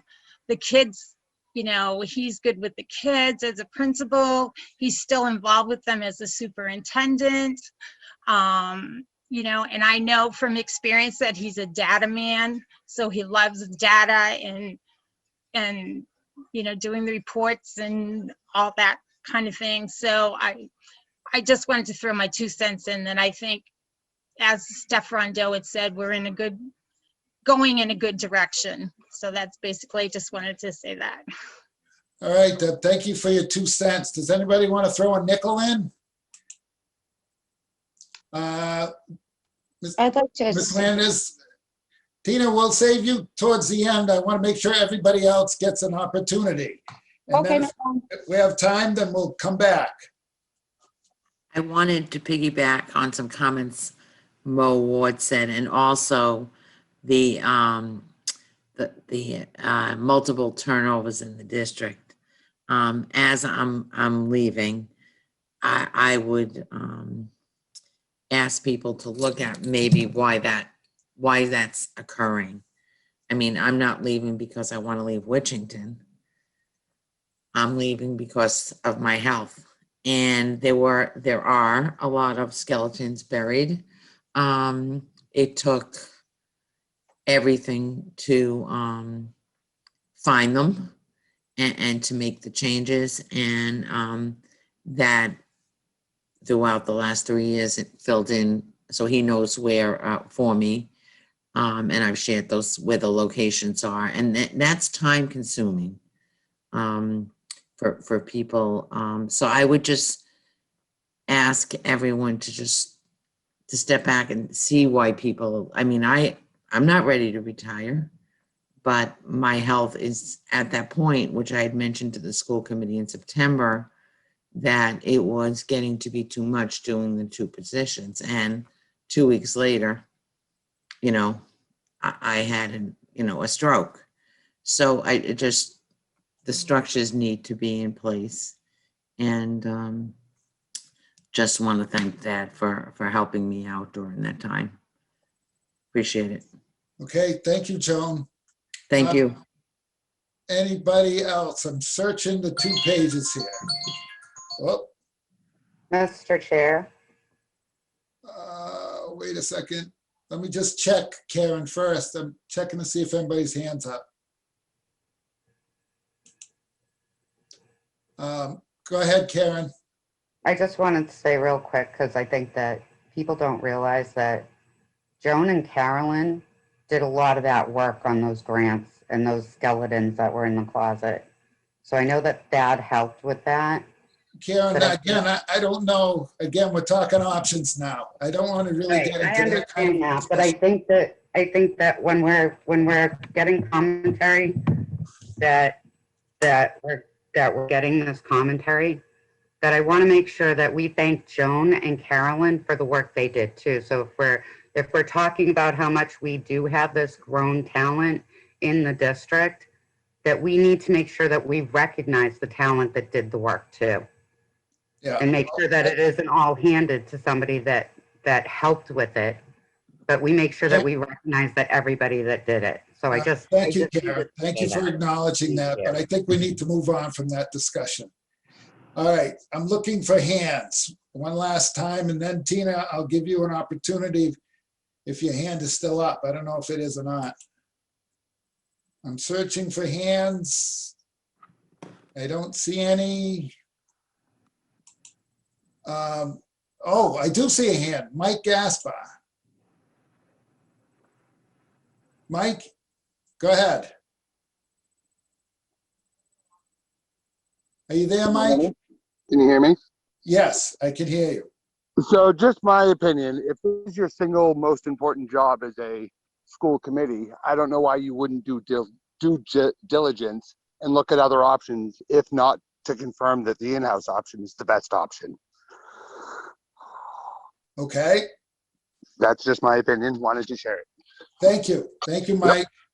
All right, I'm gonna do another sweep and see what's around. Mike, take your hand down too, okay? All right, I don't see any others. So I guess, Tina, you'll get the last one. Are you still there, Tina? Yep, sorry, I was having a hard time finding the unmute button, sorry. So I just wanted to just make a quick note that, again, you know, for legality reasons, perhaps we can kind of just do an in-house search. You know, I don't know exactly, you know, if we need to kind of go with the you know, the expensive firms or the consulting firms. I mean, I know we did do that, and we were able to find Mrs. Landers, but I didn't want to make a note that, you know, we do owe Winchendon that, but the town made sure that school committee and FinCom were involved in the town meeting search.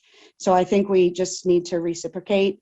And I also just wanted to note that the superintendent works more than just with the schools. They work with the town manager, you know, and so forth. So I think that, you know, I think it's just, it's there's more involved and so forth. So I think it's just a very important position. So I think we just, we definitely need to put a lot of thought and effort into this. So I appreciate you guys kind of, you know, going and listening to our thoughts and process on it as well. Thank you, Tina. Thank you very much. Okay, so I didn't see any more hands up. One last sweep. No. Okay. So let's bring it back to school committee discussion. If someone, we have 4 options. I'll just say them one more time.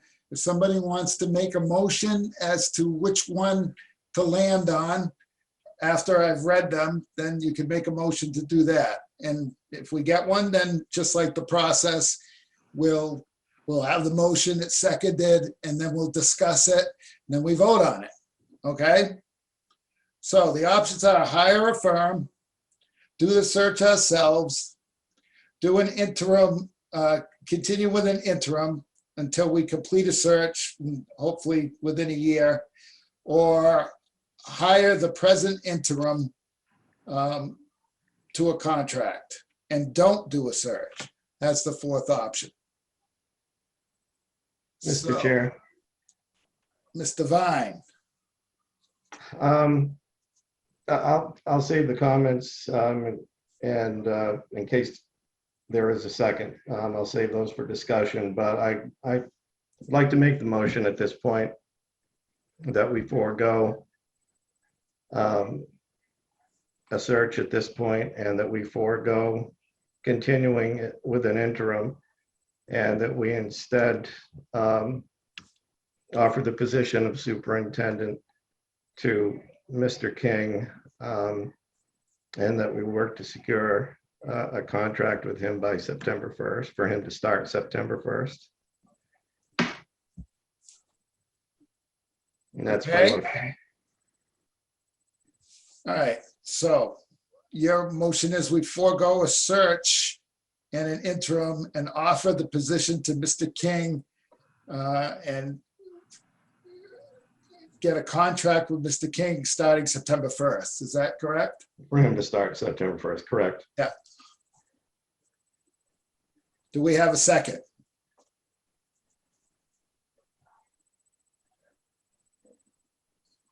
Okay, not seeing a second, then that one is not going to, doesn't have any legs. All right. Someone else want to make a motion of an option? Mr. Chair? I'm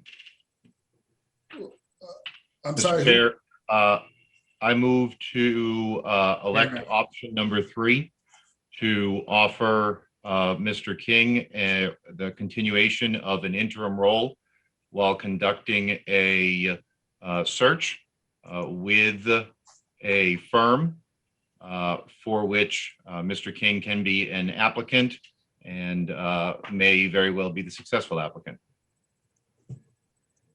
I second that. Okay, so we have a motion and we have a second by Karen. So we are now in discussion of that motion. Ryan, you want to start the discussion and give us your thoughts behind the motion?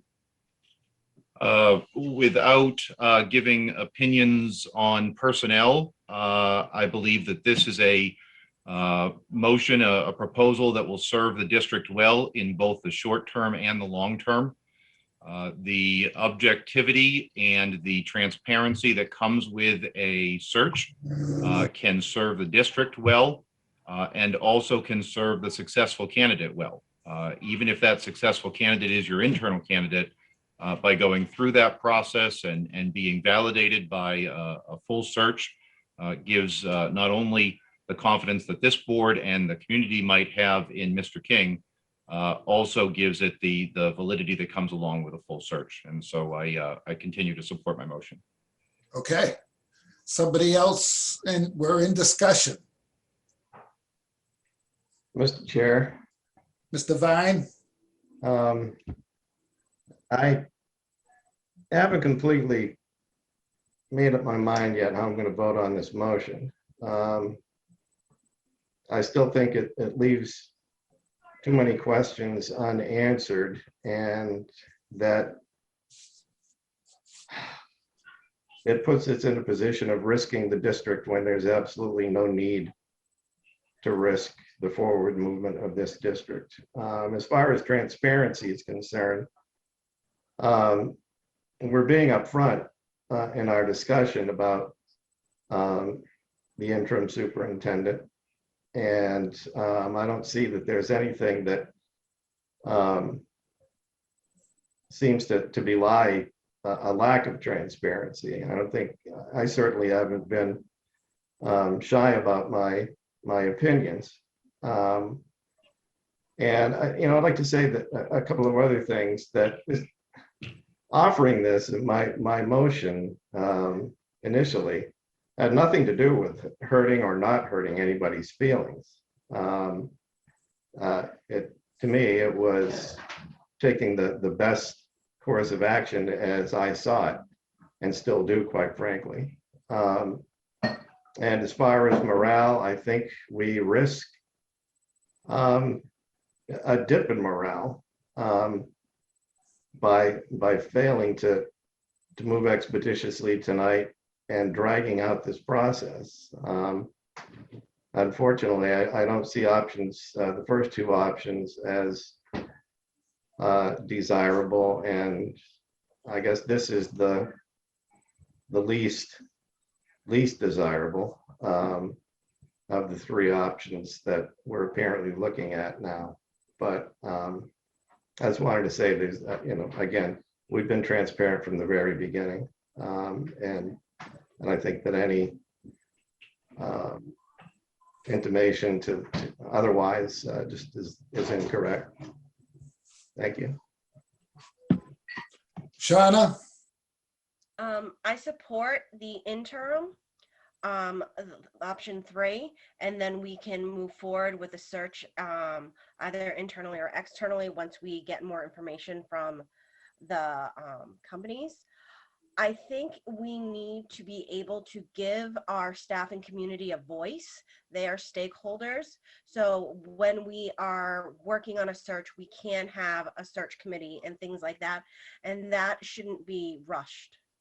I think we have the opportunity, hopefully we have the opportunity to offer an interim contract in to be able to extend this process just a year, so we can get the proper candidate. And that might be our interim, but why can't, we should be able to give our teachers and our community members the voice to be a part of it.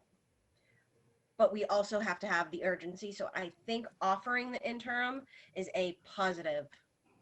Okay, good, good thought process, Shauna. I do want to just clarify one thing though. In the motion, in Ryan's motion, it does say contacting doing the search with a firm. So the option of if we select this one, then doing the search ourselves is not an option because he has right. Am I correct, Ryan? It said, you said with a firm. That's what I wrote in my notes. That's correct, Mr. Chair. All right. So that would mean, Shauna, that we wouldn't be considering the search ourselves. We would go with the firm. Yes, I understand that. I was just clarifying that. I think I'm for the interim. We can do the vote on deciding if this is the exact language and then continue it. But I just think that in my opinion, the conversation is headed in the right direction. Okay. All right. Good thoughts. And I agree. And Mr. Chair. Yes, Karen. I wanted to say ditto to Ryan's comments when he opened the discussion, but I also wanted to say that, you know, one of the reasons that I did push for this is because I want to protect that as much as it, you know, and I hope that he understands that, because my thing is about protecting and ensuring that everybody in this district, whether they're the superintendent, the secretary, the custodian, the teacher, a principal, whoever, knows that, you know, nobody can come back and say that they're in a position because, you know, they were just placed there.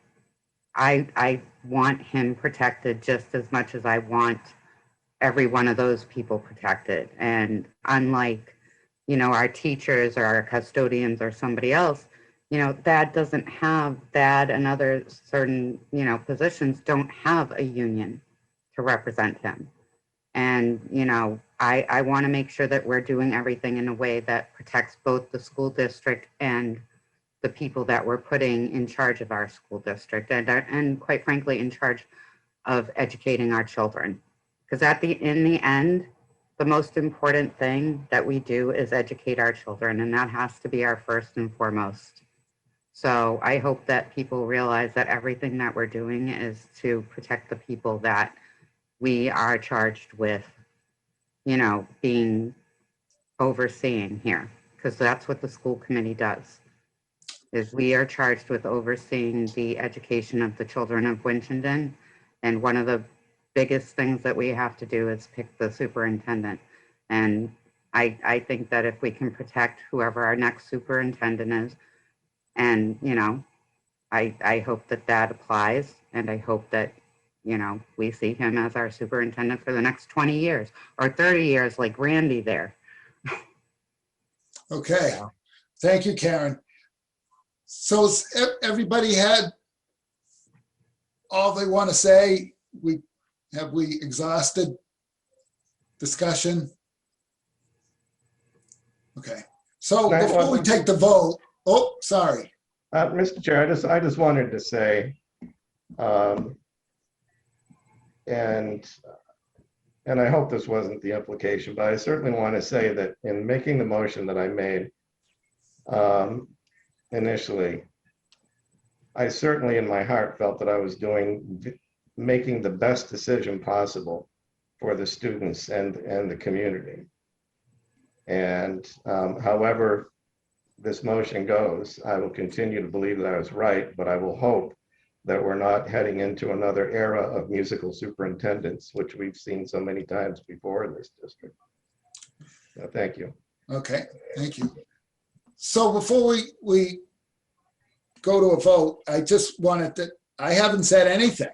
And I know you probably find that amazing that I haven't said anything, but I do want to, I don't want to appear that I'm a coward and not taking a side. So I just want to let people know what my thoughts were. If I had to go with a number one pick from the four, I would have supported Greg's option of hiring the present interim as superintendent. For the reasons that Greg, I thought, did very well articulating. And I thought Mo Ward was very strong in her reasons as well. So I probably would have supported that first. But, you know, hearing the discussion tonight and knowing what our new members are thinking, and I think Karen makes some strong points as well. I don't think it's going to be a bad thing that we decide to do something other than hire the present interim. And there still is an outside possibility as well that, you know, he may be the best guy for the job after it. I think part of my thinking is that Mr. King might even cherish the job more and stay longer, knowing that he earned it, that he had to go through a process with everybody else. And he earned it fair and square. So no one could say that, you know, he got it because he's somebody's buddy or something. So, you know, my top choice would have been to hire Mr. King, but that's gone by the wayside. So we have a motion on the floor.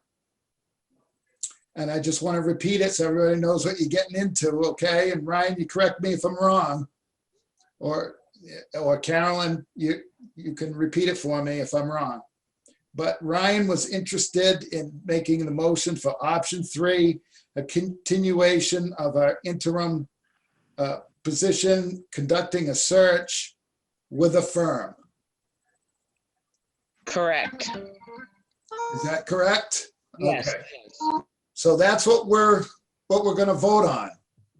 All right. So we'll do a roll call vote. I'm going by my Zoom here. So Karen, you're the farthest to my left, so you're first. Karen? Aye. Shauna?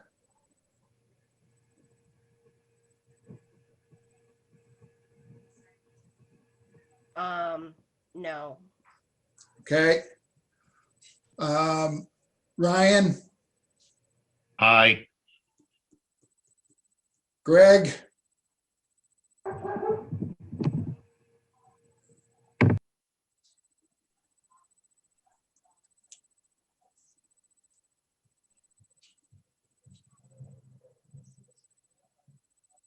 That leaves you, Larry. I didn't hear what you said. I said no. No. Oh, you're killing me. My very first night. Oh. It's a democracy. It is a democracy, and it's messy. Be nice if we had some kids watching tonight to see how these things work. Yeah, yeah.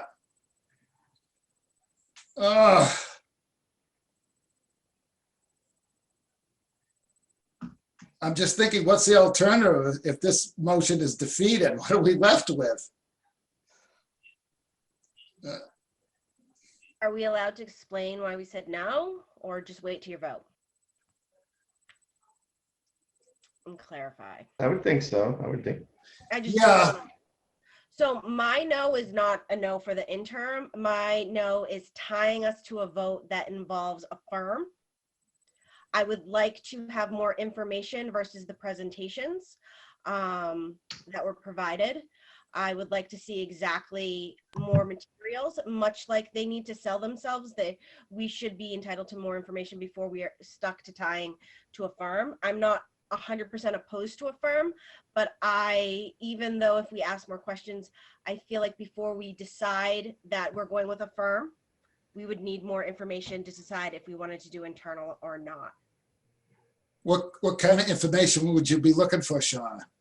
Their success rates, the rates of a superintendent staying for the long term, the stats that most companies usually keep. So because I would want to know, are they successful in producing a majority of long-term superintendents? Are they successful and things like that. So there's just some questions about the the companies themselves before we decide that we have to go with a company. Okay. So you, Mr. Chair, if you don't mind. Megan? Just as a chair of a school committee myself, with so many people wanting more information and maybe in order to table the motion to another meeting. And also when you have motions tied to hiring a particular person and you haven't asked that person if they want to be hired as an interim, that's a liability for the district. So it might be in the best interest to table the motion to your next meeting when you have more information. And Yeah, Mr. Chair, I would go along with that. I think that's good advice, and that although time certainly is a factor, if it would be possible, I know our next meeting isn't till the first week in June, but there's nothing that says we can't hold another meeting next week if we have to revisit this, and hopefully in the meantime get the information that Sean is looking for, as well as speak to Thad. Can I just? What would happen, I think by Robert's rules, I'm pretty sure that Ryan would have to withdraw his motion. Right. And can I interject here, just because we were told we had to have this done this week because of the timing? And we're just getting into dragging this out again and putting the person that's in this position, dragging him out again. So that's one point. And secondly, we haven't decided on a firm, so we can get answers to all those questions. We're not deciding on a firm right now.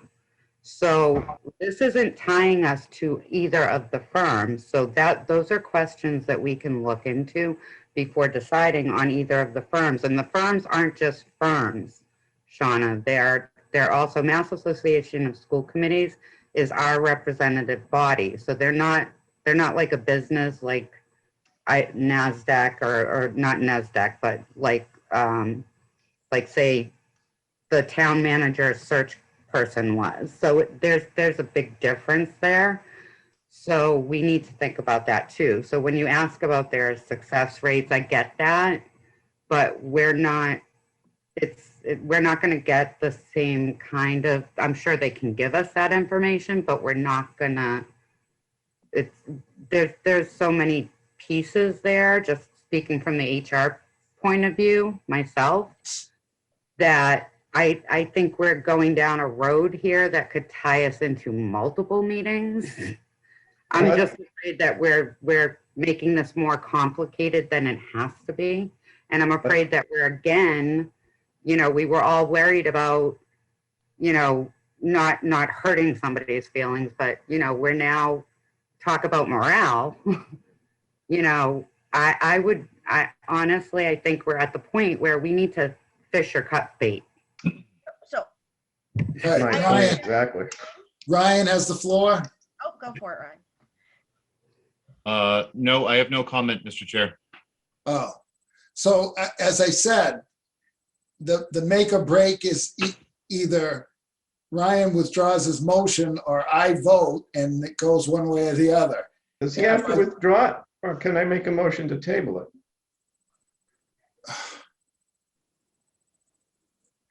Robert's Rules of Order, I can look it up real quick. I don't have my Where's Mo? Where's Mo Ward? Mr. Chair? Yes. The easiest, according to Robert's rules, the easiest solution is for Mr. Forsythe to break his motion into two pieces. One, to make the motion for the interim, and second, to make the motion for a firm. The maker of the motion to table it. Mr. Chair, did you hear that? I did not. Whoever's talking, please mute yourself. The easiest thing is for Mr. Forsythe to break his motion into two pieces. One is the motion for the interim and second is the motion for the firm. He's combined two separate things into one motion. They really should have been two motions. He So may also, the maker can of the motion may amend- also table his motion. Thank you, Megan. I have the floor. He can amend his motion if he chooses to do that and have two motions. And that way you may get one passed. Okay, so thank you, Mo, and thank you, Megan. So did you hear those, Ryan? Yeah, thank you, Mr. Chair, and thank you to Mo. I think that is good advice. And therefore, I would like to withdraw my motion and in place of that, make the motion of offering the interim role to Mr. King, the offer of the continuation of the interim role. So that's one motion. Right. I second that. Then he'll make the other motion after we vote on this to go with the firm. Okay, Yes. So right now the motion is to extend Dad's interim Mr. King as interim. superintendent. There should be a time limit on that. Yeah. Either January or June, 6 months or a year. June. I would say June 30th of 22. Mr. Chair, request to amend the motion to be more specific and offer a time period in which we could offer the extension of an interim role to the current interim superintendent until January 30, 2022. January? Or June 30. Sure, June 30, June 30. There we go. The end of the fiscal year. There we go. Is there a second for that amendment? I second it. All right. Okay, so we're in discussion on that. Is there any discussion on it? Please God, no. No discussion. All right, we'll take a roll call vote. Karen? Aye. Shauna? Aye. Greg? Oh, What?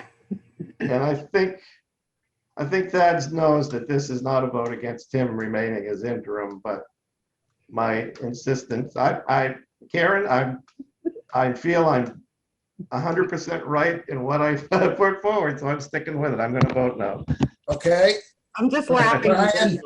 Greg, that wasn't you. I know. Ryan? Aye. And the chair votes aye, and so we have a motion that has passed successfully. Good work. So we'll extend Mr. King's contract as Well, we'll offer to Offer to extend.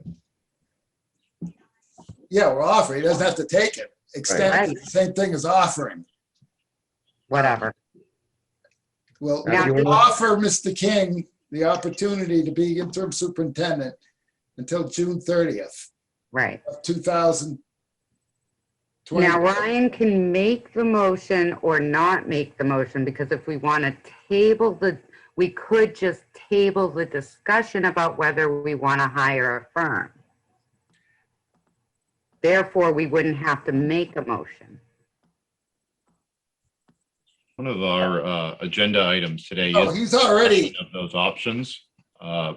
Can we, Mr. Chair, have the discussion that will help us understand if moving on with a firm is possible to be voted on tonight or needs to be extended? Yeah, well, I think we need to, we'll have the discussion when we have the motion, right? Right. That's the way we need to do it. We need to do it. We need to have the motion. So one way or the other, Ryan, you need to make the motion, the amendment to your original one about. No, it's just a separate motion. It's not an amendment. Yeah, it's a separate motion. It is. That's right. It's not an amendment. It's a separate motion. So you need, if you want to, you can make the motion to table it or to continue. This is good civics class right here. And if my legal counsel, Mo Ward, could please turn on her camera and give me the thumbs up, thumbs down as I'm saying this, that would be very helpful. I'm going to bill you hours for this. It's worth it. It's worth it. I hope you accept Monopoly money. I do. You have time now, because for the year, your best bet to do your search would start September, October. You would get your groups in, you would get your new students in, the new parents in. So you have time to discuss it. You can make the motion that you go forward with a firm, but it would be better when you decide on a firm to be specific in your motion. Does that make sense? Thank you, Mom. All right, I guess, okay, thank you, Mo. I appreciate the guidance. Well, I guess in my mind, I mean, I would love, if we decide to go with a firm, if we decide to go with a firm, I'd like to get going. So we have two firms, both have highly respected firms. Yeah, they're going to cost some money for sure, but if that's the road you want to go down as a firm, we've got probably the two best firms. So I don't know what all the research and whatever questions we need to ask, because they're the two best, Shauna, just so that you know. We're not going to get anybody better than those two.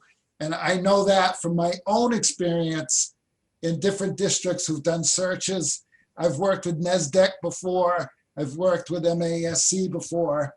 They're both good, very good firms. They'll do a great job for us.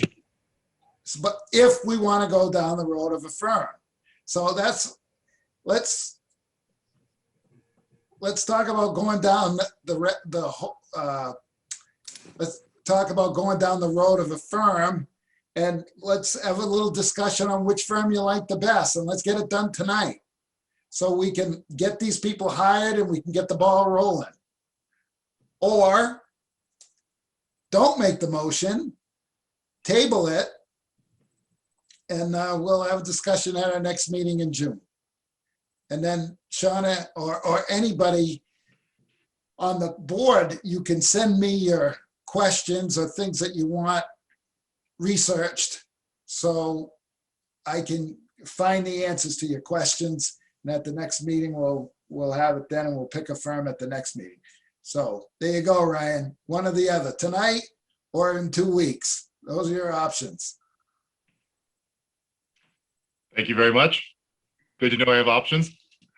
So I'm only going to make a comment, not a motion here, and that is that I am supportive of both of the firms. I do not have a strong preference, and so if someone else does, I am happy to be persuaded. But I do believe that we should move forward with a firm.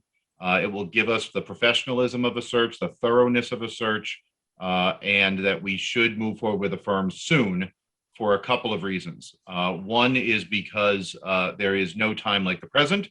And two is, although we never make decisions based on an individual, we do have an individual that we suspect will be interested and qualified and will be working off of an interim clock that will expire at some point. So we don't want to delay that and delay that that individual from considering applying for the position permanently. So I'm ready to vote for a firm and to do so in the near future. Okay. Mr. Chair. Yes, Karen. And I guess this is more a question for Shauna. So I guess my question is, I have no problem either voting tonight or waiting 2 weeks. I totally understand the data you want. I am a data person. I totally get it. I like references.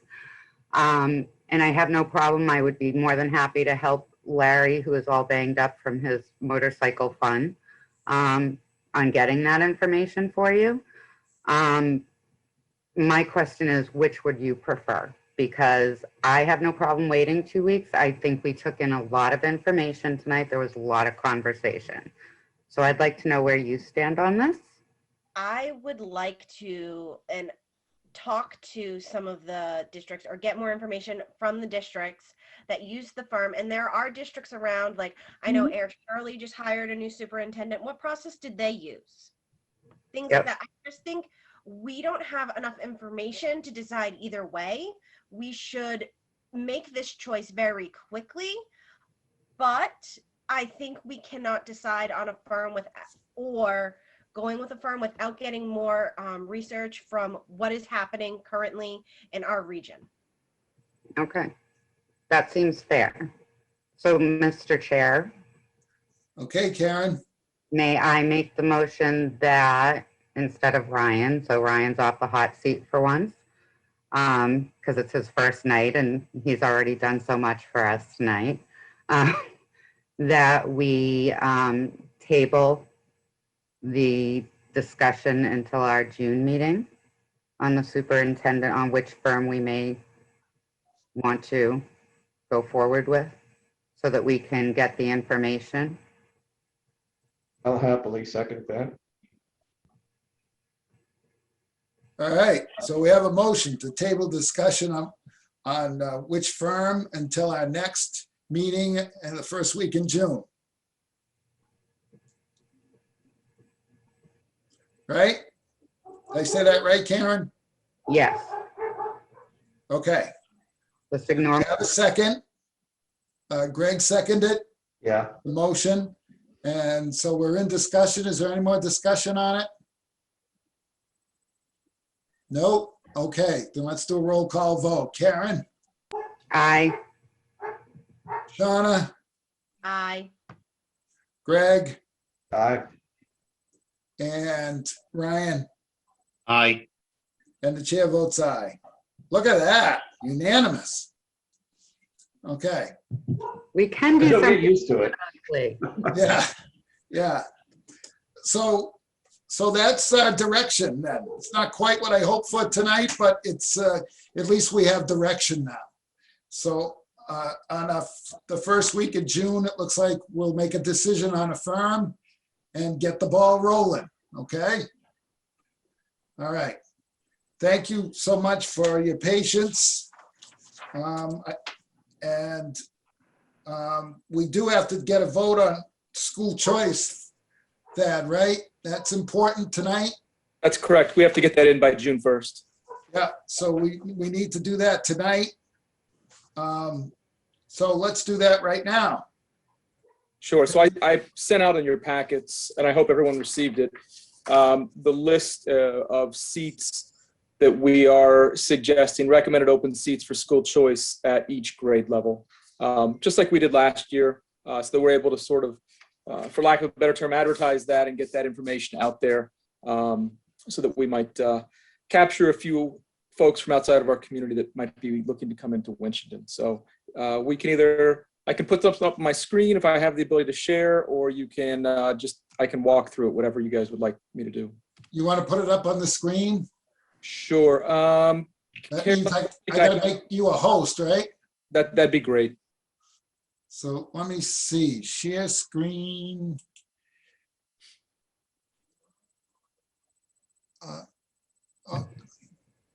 Is that, Carolyn, do you have to do that? I just did. You just did. All right, good. So Thad, I guess you're all set. Let me give it a shot. I'm not able. Sorry. Mr. Chair, Yes.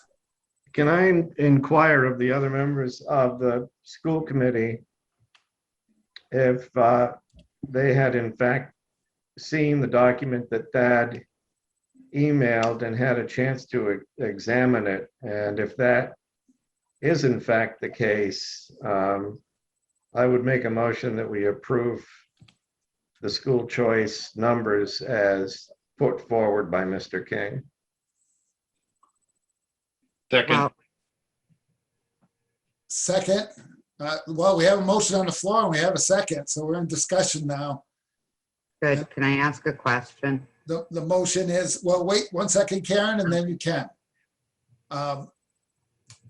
So we have a motion on the floor to accept the school choice. The school numbers, choice recommendations. recommendations as outlined by the superintendent Right, for each school.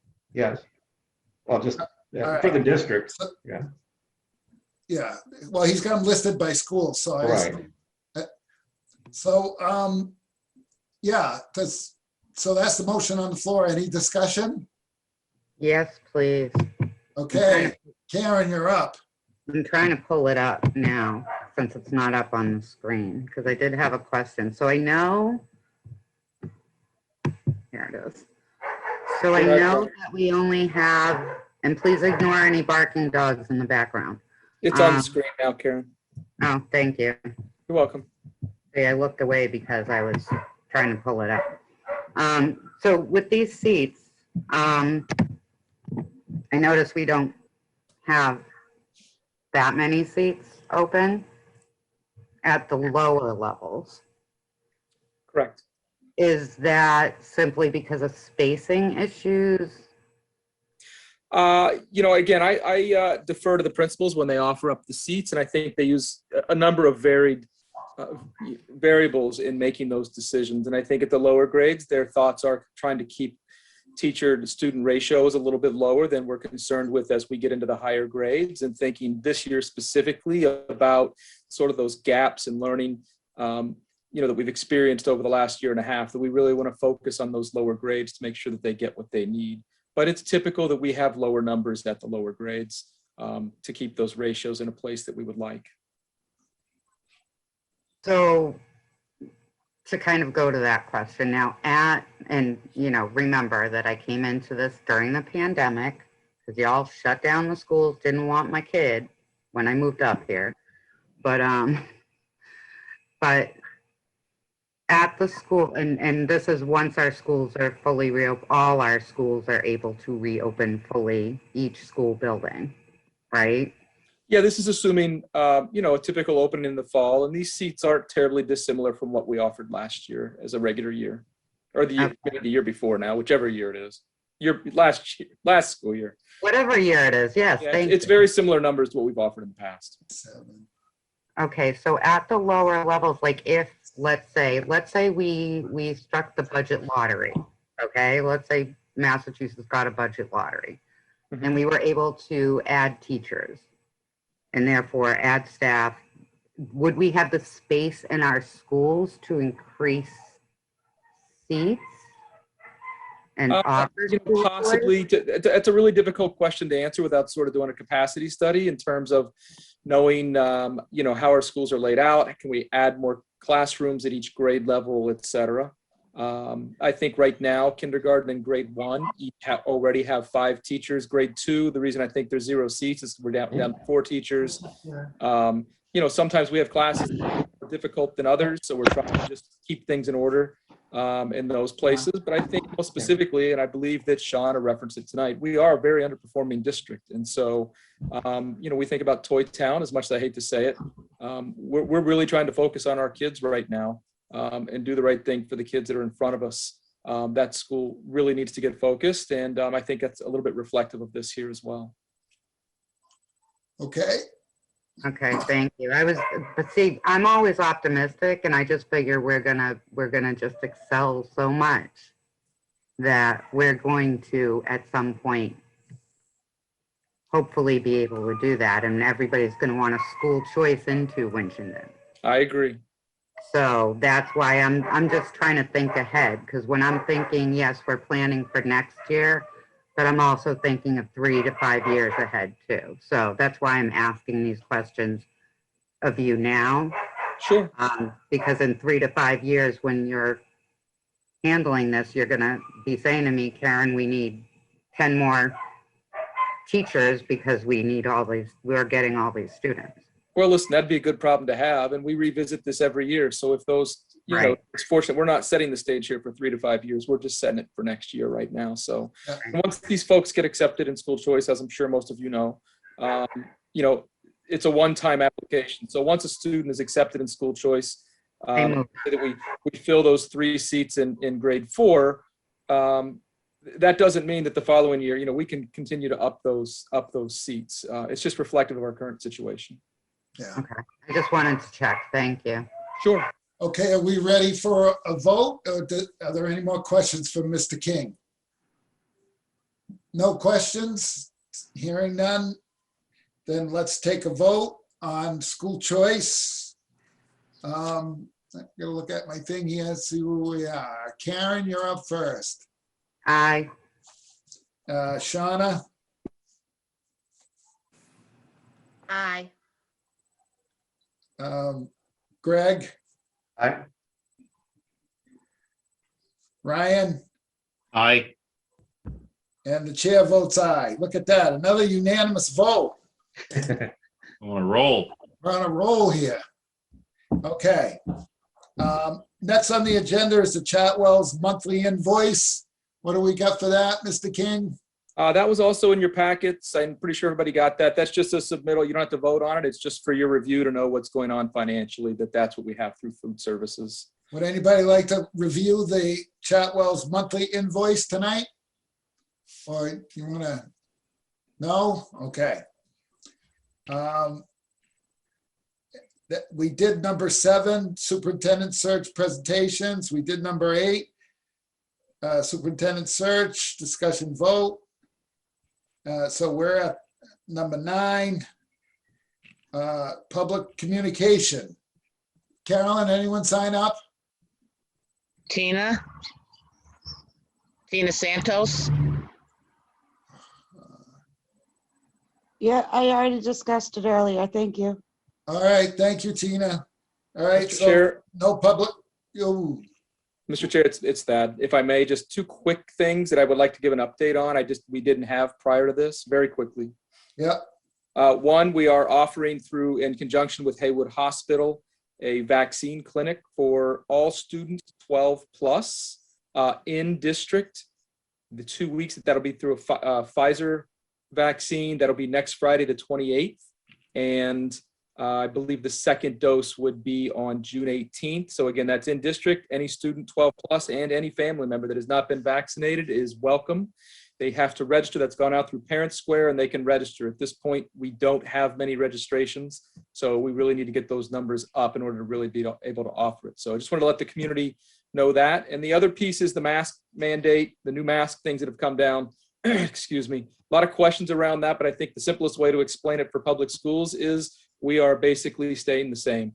The mask rules will not drop or change as of May 29th or June 15th, except for outside places where students are able to take off their masks during recess and not socially distance. Keep their masks on if they are not socially distanced. So that's kind of a hot topic right now, and I just wanted to give a very quick update. Thank you. okay. We have Janelle. Janelle. Yes, Janelle, do you have your hello, hand up? I'm here. Go ahead. I do.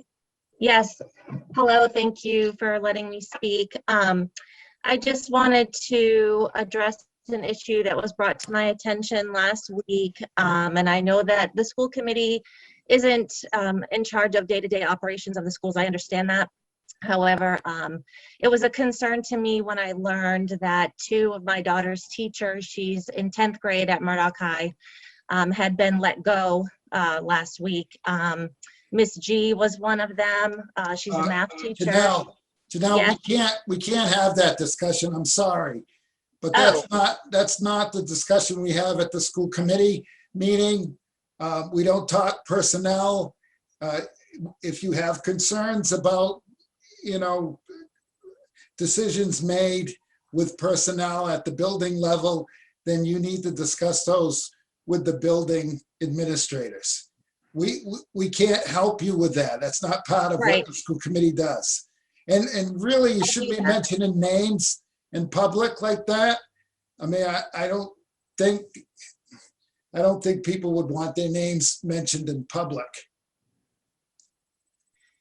I understand. I appreciate that, but it was rather concerning. Thank you. All right. So, but Janelle, you can, if you think there was something, I don't know, something faulty in the process, you could talk about that with us, because that's under. I just think we were talking, I sat through your meeting and we were talking about morale issues and it's just concerning of the trickle down effects when people are let go that have been, performing. In my opinion, my daughter has been successful under their leadership role as teachers, and it was disappointing to learn of people being let go. Okay. That's all. All right. Thank you, Janelle. Please, I encourage you to go to your building administrator. I will. And share your concerns. Thank you. Okay. Thank you. Mr. Chairman? Yes. I just wanted to see, while I'm thinking about it, sometimes thoughts don't stay in my head as long as they should. I just wanted to say for the next committee meeting, for the agenda, we should probably have a discussion on a possible return to in-person meetings for the school committee. I mean, frankly, I love doing Zoom because the public participation has been much higher. I wouldn't mind staying with it, but I still think it's a discussion that we need to have. Yeah, and it'll be after May 29th. So, yeah, we can have that discussion. Mr. King, I'm sure you'll put that on the agenda for me. I'll add it on the agenda and I'll provide the guidance that's current at the time. Thank you so much. Thanks. My pleasure. All right. Anybody else anybody on the school committee have a comment or anything they want to say before we go? I would like to add to Greg's, as much as, yes, we need to discuss going back to in-person, but we need to figure out how to do in-person with Zoom capability. So the parents and others who want to take part that may not be able to access by coming to the meeting. And I'm thinking about being accessible to all. That's why I like the Zoom meetings. That's why I like it too. And as a special ed advocate, I want parents that may not be able to get out to a meeting or students that may not be able to come because maybe they're at, some of our students that may come to these meetings or be acting like Ariana. I'm not saying that she's one of them, but say Ariana might have let's say a softball game and she might have to run to the side of the field and give her report. You know what I mean? So if we can figure out a way to do both, that would be great. So I'll dig into that a little bit too, because I know other committees are doing it. So I'm happy to look into that piece. Well, thank you, Karen. We appreciate your research. All right. Anybody else? Final comments? I would, before I make a motion to adjourn, I would just like to say welcome again to Shauna and Ryan. And like I say, I'm jealous. My first school committee meeting was not this exciting. So welcome and thanks for all your input. And we're always going to have times where we have to agree to disagree. And I think it's great that we have a full board and that it was people that were actually elected to the board instead of appointed, as we've had a number of times over the past few years. So that being said, I would like to make a motion to adjourn. I would like. Do we have a second? Pardon me? I was going to second that, but I'd like to second that with the caveat that, Mr. Chair, do not go out on any convertibles or motorcycles. I can't promise that, but so we do have a second. Motion to adjourn with a second. Thank you for your concern, Karen. So we'll do the roll call vote. So we'll start with Karen. Aye. Shauna. Aye. Greg. Aye. And Ryan. Aye. And the chair votes aye, and we are adjourned at 8:29. 8:29. Thank you very much, everybody. Good night. Thanks, everyone. Thank you, Larry. Thank you. Good night, everyone. Good night. Bye. Thanks, Dad.